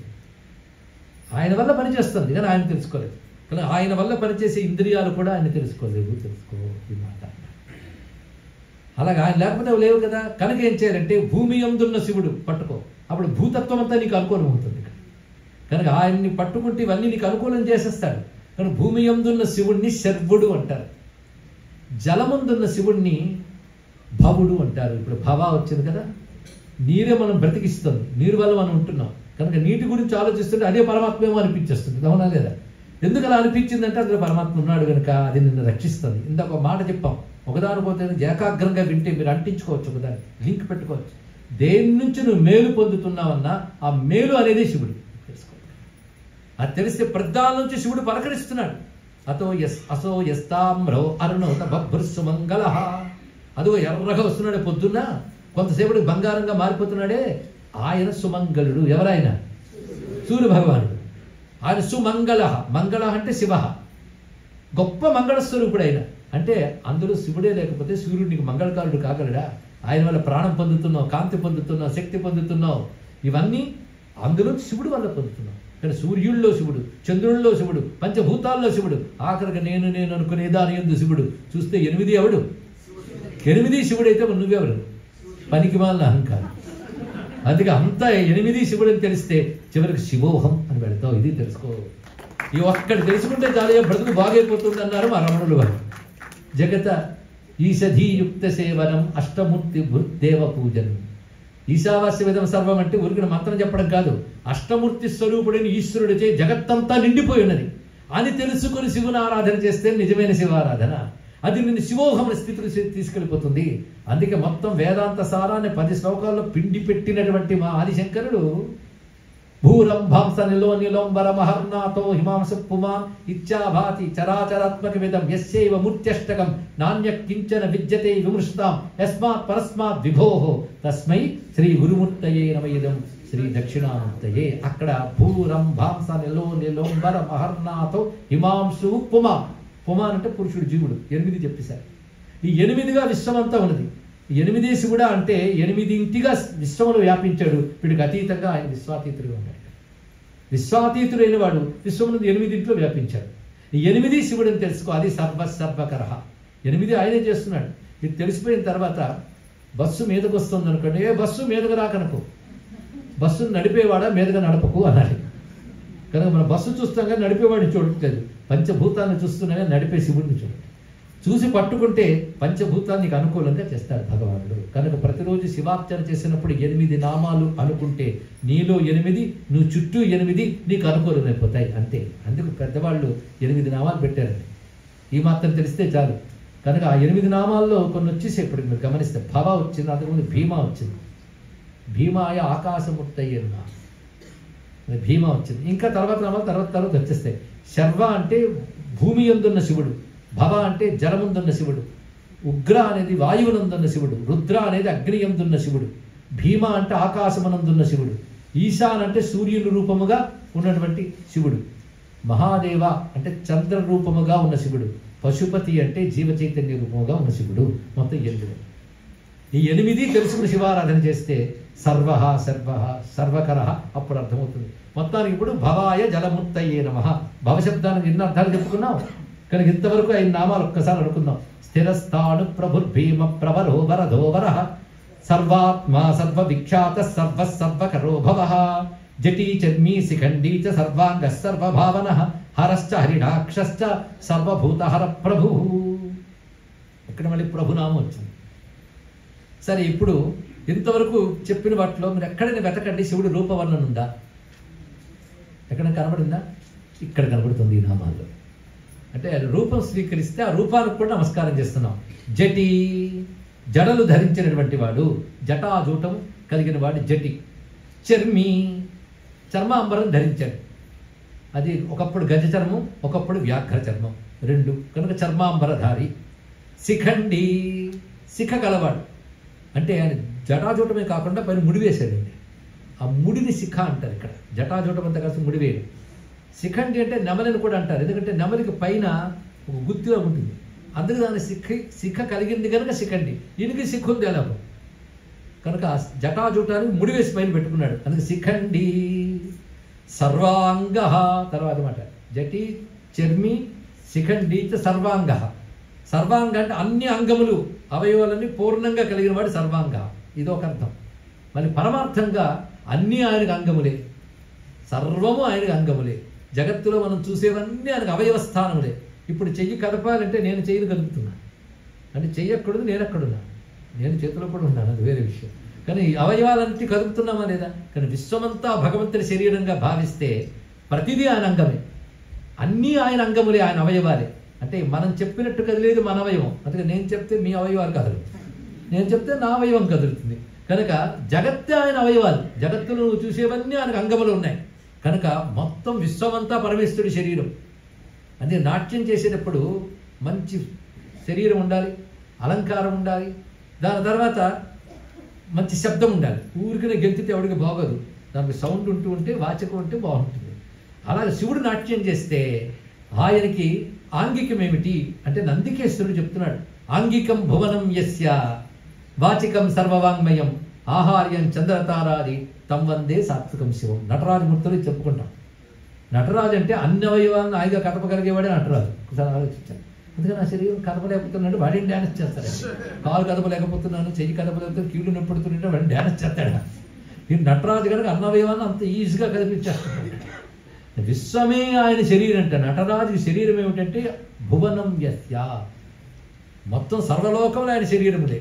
కనుక కదుపుతున్నాడు, హాయిగా కదిపి నాట్యం చేసేస్తున్నాడు, కదిలించేస్తున్నాడు వాటిని. ఇక్కడ సర్వాంగ అంటే సమస్తము తన అవయవముగా కలిగిన వాడు. జటి చర్మి చికండిని వర్ణించే కనుక ఆ మాత్రమైన శరీరం అనుకోవద్దు, విశ్వములో ప్రతిదీ అని అవయవమే. సర్వాంగ సర్వభావన, సర్వభావన, భవన భావన, భవ శబ్దం భావన శబ్దం ఒకటే. అంటే కలిగించువాడు, నిర్ణయించువాడు, భావించువాడు, ఆలోచించువాడు. సృష్టి అంతా ఆయన ఆలోచనకు తగ్గడ తగ్గుతుంది, మన ఆలోచనకు కాదు. కనుక సర్వభావన, అన్నిటినీ ఆలోచించి నడుపుతాడు. అందుకని పిచ్చివాడి చేతిలో రాయిలాగా సృష్టి లేదు. It is not an accidental. ప్రతి సిస్టమ్ ఉంది, ఒక కారణం ఉంది, ఒక హేతు ఉంది. అవునా లేదా? విశ్వంలో ప్రతిదీ హేతుబద్ధంగా నడుస్తుంది. అంత సిస్టమ్గా నడుస్తున్న జగత్తును చూసి కూడా భగవంతుడు లేడంటే వాడికంటే మూర్ఖుడు ఎవడయ్యాను. మరో బిల్డింగ్ చూసావు, బిల్డర్ ఉన్నాను ఊహించొద్దు. ఒక అద్భుతమైన బిల్డింగ్ చూడు, కానీ కట్టినవాడు ఎంత గొప్పవాడు అంటావా లేదా? కానీ ఒక ఆయన అక్కడ నిలబడి నేనే కట్టే అని మాట వాడికి చెప్పక్కర్లేదు. కట్టిన భవనం చూసి కట్టినవాడు కూడా ఉన్నాను ఎలా ఊహించావో, విశ్వాన్ని చూసి విశ్వేశ్వరుడిని అలా ఊహించు అన్నాడు. అలా నడుపుతున్నాడు ఎంత కూడా. మరి సర్వాంగ సర్వభావన, ఈ విధంగా ఆలోచించి అందరికీ తగిన ఫలాలు ఎవడు నిర్ణయిస్తున్నాడో వాడు సర్వభావన. సర్వాంగ సర్వభావన. ఇక్కడ వరకు జటి చర్మి శిఖండి నుంచి ముందు ఆయన రూపాన్ని చూపిస్తూ తత్వాన్ని చెప్తాడు. అలా ఉంటాయండి నామాలు. ఒక్కొక్క చోట ఆయన రూపం స్ఫురిస్తూ ఉంటుంది. రూపం వస్తూ ఉంటేనే మన తత్వంలో గ్రహిస్తాడు. తత్వంగా సర్వాంగ, రూపంగా జటి చర్మి శిఖండి. ఇక్కడ ఆయన జడలకి పరమార్థం తెలుసుకుందాం. శివుడికి జడలు ఉన్నాయి. జడలు అంటే మర్రి చెట్టుకు ఓడలకు కూడా జడలు అనే పేరులండి. ఆ మాటకు వస్తే ఈయన పెద్ద మర్రి చెట్టు, వేరే విషయం. అయితే శివుడి జడలు ఏమిటి? మర్చిపోవద్దు, జట్లు సామాన్యం కాదు. ఊరికే బద్ధకంతా పెంచుకుని జుట్టు కాదండి. ఇక్కడ అందులో ఒక్క శిఖ తీసి నేల మీద కొడితే 1000 చేతులు వాడి శక్తితో పాటు కొన్ని వేల గణములతో వచ్చాడు. ఒక్క శిఖ నుంచి ఒక్క వీరభద్రుడే కాదు, భద్రకాళి సమేతంగా రుద్రగణములతో వచ్చాడు. అంటే ఒక్కటి తీసుకొడితే అంతుంటే మొత్తం ఎంతున్నాయో, తీసుకొట్టకపోయినా అంతున్నాయని నమస్కరిస్తుంటే చాలు. ఇక్కడ అంత ఉందండి జటాజూటం. మరి శివుడు ఒక జ్ఞాన వృక్షంట. అంత మంచి భావన చేసిందో శాస్త్రం చూడండి. వృక్షం ఎప్పటిదో తెలియదు, ఎప్పటిదో తెలియదు. మర్రి చెట్టు ఉందనుకోండి, ఎన్ని ఓడలు దిప్పుకుంటూ వెళ్ళిపోతుంటుంది. ఇన్ని ఓడలతో ఉన్న మర్రి చెట్టు, అన్ని ఓడలు రాగానే అసలు మూల మీద తెలుసుకోవడం మహా కష్టం. అవునా లేదా? ప్రతి ఓడ నుంచి మరో చెట్టు వచ్చింది. ఇలా ఓడలు ఉన్నాయి. కనుక మన వాళ్ళ జ్ఞానాన్ని మర్రి చెట్టుతో పోల్చారు. ఆ మధ్య ఒక ఇంగ్లీష్ పత్రికలు ఇప్పటికి వస్తుంది, స్పీకింగ్ ట్రీ అంటూ స్పిరిచువల్ మ్యాటర్స్ ఫిలాసఫీ అంతా రాస్తుంటారు. మంచి ఆ ఫీచర్కి మంచి పేరు పెట్టారు, స్పీకింగ్ ట్రీట్. అక్కడ మరిచెట్టు బొమ్మ వేశారు. ఇక్కడ అంటే జ్ఞానాలకు మరిచెట్టుతో పోల్చారు. జ్ఞానం ఎన్ని శాఖలతో ఉందండి, ఆశ్చర్యం. ఎన్ని శాఖలు జ్ఞానానికి. ఇప్పుడే చెప్పుకున్న మంత్రశాస్త్రం మొదలు ధర్మశాస్త్రాలు, వేదాంత శాస్త్రాలు, యోగ శాస్త్రాలు ఎన్నో ఉన్నాయి. మళ్ళీ ఒక శాస్త్రం తీసుకుంటే మళ్ళీ అందులో బ్రాంచెస్. ఎంత సముద్రం లాంటిదో జ్ఞానం, అవునా లేదా? ఒక్క వైద్య శాస్త్రం పట్టుకున్నా దాని ఆనుపానులు తెలుసుకోవడానికి ఒక జీవితం సరిపోదు. అందులో మళ్ళీ ఎన్నెన్ని. అందులో ఒకడు ఒక గుండెకాయ తెలుసుకోవడానికి జీవితాంతం కష్టపడాలి. ఇంకోటి కీళ్ల గురించి ఇంకో రీసెర్చ్. ఒక్కొక్క దాని ఎంత ఉంటుంది విద్యలు. కానీ విద్యలు అనంతంగా ఉంటూ ఉంటాయి. అవి తెలుసుకోవడం వల్ల లోకానికి హితం కలిగిస్తుంటాం. అసలు అన్నిటికంటే గొప్ప విద్య ఏమిటి ఎవరైనా చెప్పగలరా? కృష్ణుడు చెప్పేశాడు, అధ్యాత్మ విద్య విద్యానమని. విద్యలన్నింటిలో వేదాంత విద్య గొప్పదన్నారు. ఆ వేదాంతం ఎన్ని శాఖలతో ఉంటుందో తెలుసా? ఆ వేదంలో సాధన మొదలుకొని నీకు వివేకము కలగాలి. నిత్యానిత్య వస్తు వివేకం మొదలు శమధమాదులు ఎన్నో ఉంటాయి. కానీ వేదాంతం కూడా 3 రకాలుగా వస్తుంటారు. వేదాంత, సాంఖ్య, యోగము. సాధారణంగా వేదాంత బ్రహ్మం గురించి తెలియజేస్తుంది. అందులో పొందే విధానాలు చెప్తూ ఉండేటువంటిది యోగం. దానికి యోగ శాస్త్రం మొదలైనవన్నీ దాని తర్వాత వస్తాయి. ఆ విచారణ చేసే పద్ధతి సాంఖ్యం.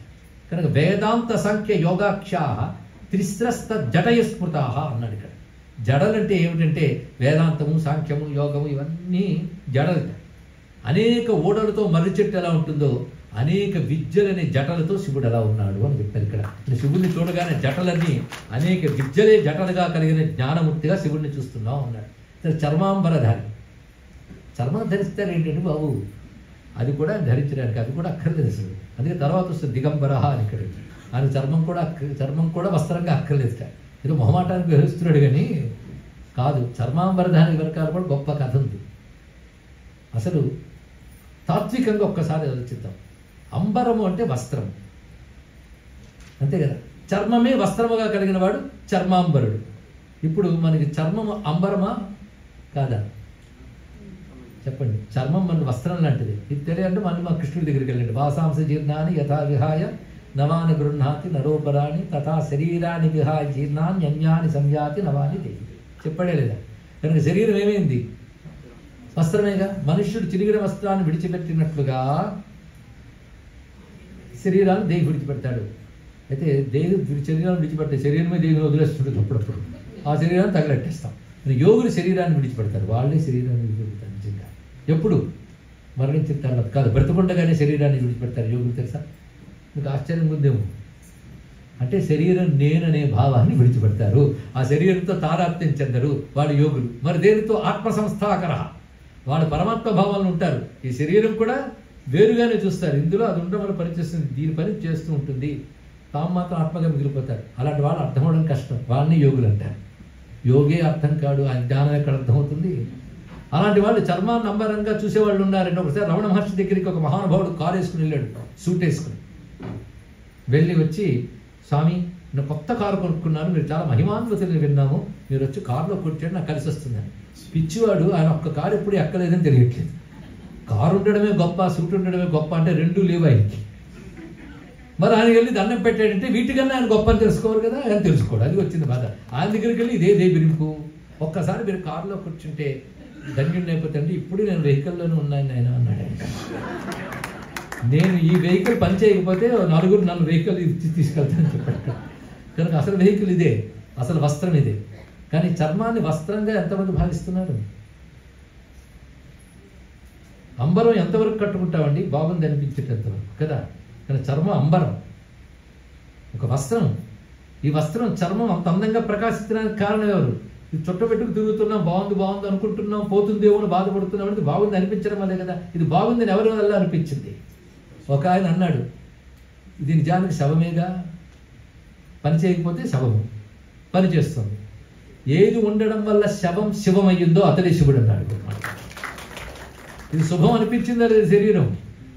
ఎందువల్ల? శుభమైంది ఒకటి ఉంది లోపల, దానివల్ల ఇది శుభం అనిపిస్తుంది. ఇక్కడ ఇది తెలుసుకో. కానీ శరీరం శుభం అనిపించడానికి కారణమైన శుభస్వరూపుడైన ఆత్మయే శివుడు. ఒకటే. ఇది తెలిసినప్పుడు ఆయన శివుడైనప్పుడు ఆయన చుట్టిన చర్మం ఏమైంది? వస్త్రమైందే కదా. ఇప్పుడు చర్మాంబరధారిని ఒప్పుకోవాలి లేదా? లోపల శివుడు చర్మాంబరధారి. అందరి చర్మములు ఆయనకు అంబరములే. ఆత్మకు అంబరమే చర్మం కూడా. అది చర్మాంబరధారి అంటే శివుడు చర్మం కట్టుకుంటాడు అనుకోవద్దు. తత్వతః ఇది పరిశీలించండి. చర్మాంబరధారి ఇంకా పరిశీలించాలంటే గజాసురుడు రాక్షసుడు ఉన్నాడు. వాడు లోకంటుబడి ఉన్నాడు. శివుడు అతన్ని మర్దించాడు. శివుడు ఏ రాక్షసుడిని సంహరించినా వాడి వల్ల లోకానికి ప్రమాదం కనుక వాడిని సంహరిస్తారు, కానీ జీవుడికి ముక్తినిచ్చేస్తారండి. అది గొప్ప విషయం, అది ఓ రహస్యం. అందుకే ఆయన చేతిలో చావడమే గొప్ప విశేషం. వాడికి ఎప్పుడు బుద్ధి వస్తుందో తెలుసా? చచ్చేటప్పుడు వస్తుంది. అంటే వాడు చచ్చినా బాగుపడ్డు అని తెలిసిపోయి చంపుతాడు. చంపిన తర్వాత వాడికి ముక్తినిస్తాడు. ముక్తినిచ్చేటప్పుడు గజేంద్రుడిని అనుగ్రహించాడు. అప్పుడు గజరాక్షసుడు ఏమన్నాడంటే, ఇంతకాలం ఈ శరీరంతో నన్ను ఆరాధించాను కనుక ఈ శరీరం ఎప్పుడు నీ దగ్గర ఉంటే బాగుంటుంది అయ్యా, ఇలాంటి కోరికలు కోరతాను. అయినా ఇంపాసిబుల్. ఎవడైనా చర్మాన్ని ఎన్ని రోజులు ఉంచుతాడండి? అది నెమ్మదిగా డిటారేట్ పోతుంది. అది అవునా లేదా? పోయి తీరుతుంది. అలాంటిది చర్మం ఎప్పుడు నీ దగ్గర ఉండాలన్నాడు. ఆయనేమో స్థిరస్థాను. ఎప్పుడు ఎలా పెట్టుకుంటాడు? ఆయనకి అసాధ్యం ఉంటుంది. తన చెయ్యి వేసి దులిపెట్టాడు. ఇక్కడ దులపగానే ఆ చర్మం అంతా మెత్తగా సుగంధమైన వస్త్రంగా వారికి చుట్టేసుకున్నాడు. ఇక్కడ ఆయన దగ్గర ఎప్పుడు ఉంటుంది అంటే ఎప్పుడు ఉండని వాటిని కూడా ఎప్పుడు ఉండేలా చేయగలడు. ఆయన ఇక్కడ అలా ధరించాడు. ధరించి చుట్టబెట్టుకు చూపిస్తున్నాడు. ఎందుకంటే నేను భక్తవత్సలు నేను చెప్పడానికి ఇక్కడ ఇది గజ చర్మాంబరధారి అనడానికి ఉదాహరణ చెప్పాడు. మరి వ్యాఘ్ర చర్మం కూడా ధరించాడు. మరి జటి చర్మి ఒక్కొక్క దానికి ఆయన కథ కూడా తీయాలి కదా. వ్యాఘ్ర చర్మం ఎప్పుడు ధరించాడు? బాఘంబరధారి అంటారు ఇక్కడ హిందీలో ఉత్తరాది వాళ్ళు. వ్యాఘ్ర చర్మధార డమరుక హస్త అని కూడా స్తుతిస్తుంటారు స్వామివారిని. అంటే గజ చర్మాంబరధార, వ్యాఘ్ర చర్మధార, నేను రెండు బట్టలు ఉండకూడదు ఏంటి? అప్పుడు పంచకడతా ఒకటి సూట్ అయ్యము. అలాగే వ్యాఘ్ర చర్మం ఎప్పుడు ధరించాడంటే దానికి కథ. అందుకు పేరు పట్టుకుంటే కథ కదులుతుంది. తీగలాగితే డొంక కథ కాబట్టి ఇంకా కథలో లీనమైపోతూ ఎన్ని మర్మాలు కనబడుతుంటాయి. ఒకప్పుడు ఆయన దారుకావనంలో అనేక మంది మహర్షులు తపస్సు చేస్తూ ఉంటే అక్కడికి భిక్షుకుల్లో వెళ్ళాడు. ఆయన ఆ భిక్షుడిగా వెళ్ళి పెద్ద వేషం, పైగా ఆ పక్కన ఒక ప్రమదుడు అసిస్టెంట్ భిక్షగాడు ఉన్నాడు. ఇక్కడ బిచ్చగాడికి కూడా అసిస్టెంట్. వాడు ఒక పాత్ర పట్టుకెళ్తున్నాడు. ఈయన వెళ్ళిపోతున్నాడు, ఎవడేసినా అందులో వేయాలి. అలా వెళ్తున్నాడు. అలా వెళుతూ ఉంటే వాళ్ళందరికీ చాలా కోపం వచ్చింది. ఋషులందరికీ వీడు ఎవడే ఇక్కడ. ఋషి పత్నులు మాత్రం ఆయన రూపాన్ని చూసి మోహితులై వెళ్ళి ఆయన భిక్ష వేశారు. వెంటనే వీళ్ళకి కోపం వచ్చింది ఋషులందరికీ. ఏమిటి వీడు అందరినీ మోహింపజేస్తున్నాడు, వీడేదో దుష్టశక్తి, ఆ స్త్రీలను ఆకర్షించడానికి వచ్చాడు. ఇక్కడ వీడు మట్టి పెడదామన్నారు. పైగా వాళ్ళందరూ యజ్ఞం చేసిన వాళ్ళు కనుక యజ్ఞంలో ప్రయోగాలు చేశారండి ఆయన్ని దెబ్బతీయడం కోసం. ఆ ప్రయోగం చేసినప్పుడు ఏం చేశారంటే కొన్ని మంత్రాలు చదివారు. ఆ మంత్రశక్తి అంతా ఒక పులిగా మారి శివుడి మీదకి వచ్చింది. మంత్ర ప్రయోగాలు అంటే ఎలా ఉంటాయి? అభిచార హోమములు అంటారు వీటిని. ఆ పులి మీదకి వస్తుంది శివుడికి. ఆయన చిన్న నవ్వును చేతితో పట్టుకుని దులిపాడు. దులపగానే దానిలోని మెటీరియల్ కింద పడి చర్మం మిగిలింది. అది చుట్టేసుకున్నాడు. అప్పుడైనా బుద్ధి రావద్దు. వీళ్ళు అక్కడ కూరుకోకుండా మరికొన్ని మంత్రాలు చదివారు. అది మహాకాల సర్పమే మీదకి వచ్చింది. సర్పాలు ధరించేవాడు అదంతా అది పట్టుకుని చేతులు చుట్టేసుకున్నట్టు మహా. ఇలా చూసి ఒక అగ్నిహోత్రుడు సృష్టించి అందరి నుంచి పంపించారు. ఇక్కడ ఆ అగ్నిహోత్రుడు చేతితో పట్టుకున్నాడు. ఇక్కడ ఇంకా లాభం లేదని అనేక రకాల అభిచార మంత్రాలు చదివారు. మంత్రాలు సౌండ్సేగా, ఇవన్నీ అక్షరాలేగా. ఈ అక్షరాలన్నీ కలిసిపోయి డమరకంగా మారితే చేతితో పట్టుకున్నాడు. ఇక్కడ ఒక చేతిలో డమరకం, ఒక చేతిలో అగ్ని, వ్యాఘ్ర చర్మం చుట్టేసుకుని సర్పాన్ని చుట్టుకుని నాట్యం చేయడం మొదలుపెట్టాడు ఆయన నటరాజు. అప్పుడు వాళ్ళకి అర్థమైంది, స్వామి మేము అజ్ఞానంతో అహంకారంతో ప్రవర్తించాం. ఇలాంటి కదే కృష్ణుడు యజ్ఞపత్నులకి ఉద్ధరించిన దానిలో కనబడుతుంది. అప్పుడు వాళ్ళు బుద్ధి తెచ్చుకుని అహంకారం మాకు ఎక్కువైపోయింది. కానీ అహంకారానికి సంకేతం పురుషులు, ఆశ్రయానికి ఆత్మీయతకి సంకేతం స్త్రీగా చూపించారు ఇక్కడ. కానీ వాళ్ళకి లాజిక్ లేనిలో వాళ్ళు ప్రేమగా శివుడిని ఆశ్రయించారు. వీళ్ళు తక్కాలకు పోయారు. వాళ్ళ అహంకారాలన్నీ శివుడికి అర్పించినట్లయిపోయింది. అవునా లేదా? ఇందులో పులి ఎవరిని చూసినా మీద దూకుతాం అనుకుని దుర్బుద్ధే పులి కనబడితే తను బుసపడుతుంటుంది. అక్కడ నాకు ఇన్నొచ్చన్నొచ్చిన వాగుతూ ఉంటుంది. ఇన్ని శివుడికి అర్పించేస్తే, అహంకారాలను అర్పించేస్తే ఆయన చేతితో పట్టుకుంటే అప్పుడు అహంకారం పోయి దండం పెట్టారు వాళ్ళు. అప్పటి నుంచి వ్యాఘ్ర చర్మధర అన్నారు. ఎంత అందమైన కథ వచ్చింది చూసారా? జటీ చర్మీ శిఖండీచ. అన్ని జట్లు ఉన్నప్పుడు గుబురుగా ఉంటే కష్టం అని చెప్పి శుభ్రంగా కట్టి పెట్టుకున్నాడు. అది శిఖండి. శ్రీనాథుడు చెప్తాడు, వలుద కెంజొడ గొప్పు వదల వీడకయుండ పెనుపాప తలపాగ బిగియ జుట్టి అన్నాడు. ఇక్కడ అంత పెద్ద జటాజుటాన్ని అలా బంధించి ముడివేసి మళ్ళీ గాలికి చెదిరిపోకుండా తలపాగలాగా పాము చుట్టుకుంది. అక్కడ పెనుపాప అంటే పెద్ద పాము, తలపాగ బిగియ జుట్టి అని. వలుద కెంజొడ గొప్పు వదలి వీడకయుండ పెనుపాప తలపాగ బిగియ జుట్టి. అది జటీ చర్మీ శిఖండీచ. అలాంటి వాడు ఇప్పుడు మనం ఆలోచిస్తుంటే చర్మాంబరధారి అంటే ఒక అర్థం చెప్పుకున్నాం, చర్మాంబరధారికి మరొక అర్థం చెప్పుకున్నాం. విద్యలే జటలుగా చెప్పుకున్నాం. ఇలా చూస్తుంటే సర్వము ఆయనే కనబడుతున్నాడు. సర్వము అనే అంగస్థానములో ఉన్నాయి. సర్వాంగ అని చెప్తూ సర్వభావన ఇంతవరకు గ్రహించాం. తర్వాత నామములు హరశ్చ హరిణాక్షశ్చ సర్వభూత హరప్రభు, అవి రేపు తెలుసుకుందాం. సర్వం శ్రీ సాంబ సదాశివ చరణారవిందార్పణమస్తు. శ్రద్ధాళువైన శ్రోతలకి ఒక ఋషిపీఠం కౌంటర్ వారు తెలియజేయమనుకున్న విషయాలు చెబుతూ ఉన్నాను. ఋషిపీఠం మాసపత్రిక గురించి ఇక్కడ చాలామందికి తెలుసు. అది మన ధార్మిక విలువలు, మన సనాతన ధర్మం, భారతీయ చరిత్ర, భారతీయ ఋషులు ఇచ్చిన విద్యలు, వీటి గురించి అహరహం శ్రమిస్తూ ప్రతి వారికి ఆ జ్ఞానం ఇవ్వడం కోసం అనేక మంది స్కాలర్స్ చేత ప్రతి నెల ఒక పత్రికని వ్యయప్రయాసలు కూర్చొని నడుపుతున్న సంగతి మీ అందరికీ తెలిసి ఉంటుంది. వ్యాపార ప్రకటనలు లేకుండా 25 ఏళ్లుగా నిరాటంకంగా నడుస్తూ ఈ మధ్య రజతోత్సవాలు జరుపుకుంది. దీనికి సభ్యత్వం కట్టి అందరూ చేరవచ్చు, పత్రిక వచ్చేట్టు చేయవచ్చు. అయితే అటు తర్వాత ఋషిపీఠం పబ్లికేషన్స్ చాలా ఉన్నాయి. ఈ 25 ఏళ్లుగా ఋషిపీఠం ద్వారా ఇది జరుగుతున్న పరిస్థితులు, దేశంలో ఇవి జరుగుతున్నాయి, ప్రపంచంలో ఇవి జరుగుతున్నాయి, రాజకీయాలు ఎలా ఉన్నాయి, నువ్వు నిద్రపోతున్న వాళ్ళే నీ పరంపర తెలుసుకో, జరుగుతున్న అన్యాయం గ్రహించు, నిన్ను కాపాడుకో, ఇది నీ గొప్పతనం అని ప్రతి నెల తెలియజేస్తూ కాంటెంపరీ ఇష్యూస్ని బేస్ చేసుకుని ఎడిటోరియల్స్ అని రాయడం జరిగింది 25 ఏళ్లుగా. అందులో అప్పటి ఇప్పుడు చదివినా ఇప్పుడు అవసరం అనిపించేటట్టుంది. అంటే ఏం మారలేదు అనమాట సమాజం. అలా పనికొచ్చే విషయములు ఎన్నో. ఆఖరికి నాయకుల్ని నిగ్గదీసి నిలదీసి ఏం చేస్తున్నారు మీరు అని ప్రశ్నిస్తూ, ప్రశ్నించలేవి అని ప్రజలకు చెప్తూ, మారుతున్న రీతులు, మనం మారవలసిన రీతిని ఎప్పటికప్పుడు హెచ్చరిక చేస్తూ ఉంటే అనేక మంది సహృదయులు ఈ ఎడిటోరియల్స్ మాకు ఎప్పుడు అందుబాటులో ఉండాలంటే ఈ రజతోత్సవ సందర్భంగా 1999 నుంచి 2024 వరకు వచ్చిన ఎడిటోరియల్స్ అన్నింటినీ కూడా ఒక సంపుటిగా విడుదల చేయడం జరిగింది. సంపాదకీయాలు, వీటిల్లో ఉన్న విషయాలు కొన్ని పట్టుకున్నా చాలండి, మన ఆలోచన తప్పకుండా జాగృతమవుతుంది. ఎప్పటికైనా పనికొచ్చేటువంటి గ్రంథం ఇది. దీన్ని ఋషిపీఠం ప్రచురించింది. అదేవిధంగా మనకి అక్షరాలు, ఇప్పుడు అక్షరాల నుంచి ఏదో మాట్లాడాం. అకారం నుంచి క్షకార వరకు అక్షరాలు శివుడు డమరుకుల నుంచి వచ్చేట. అవి 14 సూత్రాలు. దాని నుంచి 50 అక్షరాలు వచ్చాయి. కానీ ఈ 14 సూత్రాల వెనకాల విశ్వవిజ్ఞాన రహస్యం ఉంది. యూనివర్స్ ఎలా ఫార్మ్ అయిందనే రహస్యం ఈ సూత్రాలు ఉంది. ఆ రహస్యం చెప్పిన వాడు నందికేశ్వరుడు కారికలు రచించాడు ఒక్కొక్క సూత్రానికి. దానికి ఉపమన్యు మహర్షి భాష్యం రాశాడు. ఇది కాకుండా శ్రీ విద్యలో ఒక్కొక్క అక్షరానికి ఒక దేవత ఎలా ఉంటారో ఆ దేవత యోగ ప్రక్రియలో మళ్ళీ ఎక్కడ ఉంటుంది, ఏ కేంద్రంలో ఏ అక్షరం ఉంటుంది, ఏ అక్షరం అంటే ఏది స్పందిస్తుందో శాస్త్రం ఉంది. అవన్నీ మథనం చేసి ఇవయ్యా మన అక్షరాలు, మన ఓనమాలు, మన అఆలు అని ఒక 5 రోజులు ప్రవచనం చేయడం జరిగింది. అది అందరికీ పనికొస్తుందని అక్షరాలు రహస్యాలు అనే పేరుతో పుస్తకంగా తీసుకురావడం జరిగింది. ఇలాంటి ఎన్నో విలువైన పుస్తకాలు అక్కడ లభ్యమవుతున్నాయి. వాటిని ప్రతి వారు పొందవచ్చు. అలాగే కొంతమంది అందరూ శివార్చన చేయవచ్చా అంటే నిక్షేపంగా చేయవచ్చు. అయితే పద్ధతులు ఉన్నాయి. మంత్రాలు, తంత్రాలు, రుద్రాలు వీటితో చేసేవాడు వాడితో చేయనివ్వండి. అవేవీ లేకపోయినా మన ఇంట్లో మనం శివనామాలతో చేసుకోవచ్చు. ఆ ప్రక్రియ అందరికీ ఉపయుక్తంగా శివార్చన అనేటువంటి ఒక పుస్తకాన్ని వెలువరించడం జరిగింది. ఇందులో అందరూ చదువు దగ్గర రుద్రనమక స్తోత్రం కూడా ఉంది. ఇలాంటి విలువైన పుస్తకాలు కొన్ని నేను అన్ని విలువైనవి అయితేనే ప్రచురిస్తాం ఋషిపీఠం తరఫున. అవి లభ్యమవుతున్నాయి, వాటి పొందవచ్చు. అంతేకాకుండా కొంతమంది అప్పటికిప్పటికి తేడా, అప్పుడు సీడీలు వచ్చేవి, చాలామంది ప్రవచనాలు సీడీలు తీసుకునేవారు. ఇప్పుడు ఆ కాలం వెళ్ళిపోయింది. పెన్ డ్రైవ్లు వచ్చాయి, అది దాటిపోయింది. ఇప్పుడు అరచేతిలోనే అన్నీ వినొచ్చు, అన్నీ చూడొచ్చు. దానికి తగ్గట్టుగా ఒక సాంకేతిక బృందం, ఒక యువతరం ఋషిపీఠం మీద అభిమానంతో పనిచేస్తున్న వాళ్ళు ఉన్నారు. వాళ్ళు ఒక యాప్ను తయారు చేశారు. దీని ద్వారా మీరు ఋషిపీఠ యాక్టివిటీస్ అన్ని చూడటమే కాకుండా ఎప్పటికప్పుడు విడుదలయ్యే ప్రవచనాలు, ఎంతవరకు వచ్చిన ప్రవచనాలు, అదేవిధంగా శివపదం ఇప్పటికి 400 కీర్తనలు బయటకు వచ్చాయి.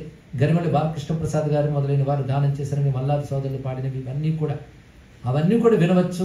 ఇందాక సభాపతి పాహి పాహిమాం అని చిదంబరేశ్వరుడి మీద చక్కని పాట పాడారు. వారందరికీ అభినందనలు బాలకృష్ణ ప్రసాద్ గారు స్వరపరిచారు. ఆ మహానుభావుడికి దాని గురించి ఒకసారి తలంచుకుంటే చాలు, మనకి శివుడి సంతోషిస్తాడని తలంచుకుంటూ ఉన్నాం.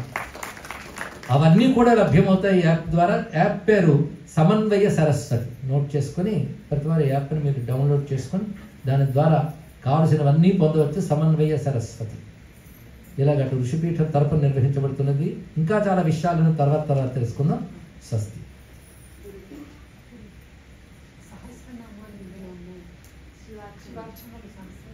ఇందులో శివ సహస్రనామ స్తోత్రం కూడా ఉంది. తర్వాత రుద్రనామక స్తోత్రం కూడా ఉన్నది. ముఖ్యమైన స్తోత్రాలతో అలాగే తాండవ స్తోత్రం ఇత్యాదులన్నీ ఉంటూ పూజా విధానం కూడా ఉన్నటువంటి విలువైన పుస్తకం. స్వస్తి ప్రజాభ్య పరిపాలయంతా న్యాయేన మార్గేణ మహీమహీషాః గోబ్రాహ్మణేభ్యः శుభమస్తు నిత్యం లోకాः సమస్తాः సుఖినో భవంతు. కాలే వర్షపర్జన్యః పృథివీ సస్యశాలిని దేశోऽयं క్షోభరహితో బ్రాహ్మణాः సంతు నిర్భయాः అపుత్రా పుత్రిణः సంతు పుత్రిణः సంతు పౌత్రిణः అధనాः సధనాः సంతు జీవంతు శరదాం శతం. మంగళం కోసలేంద్రాయ మహనీయ గుణాత్మనే చక్రవర్తి తనూజాయ సార్వభౌమాయ మంగళం. ఉమాకాంతాయ కాంతాయ కామితార్థప్రదాయినే శ్రీగిరీశాయ దేవాయ మల్లినాథాయ మంగళం.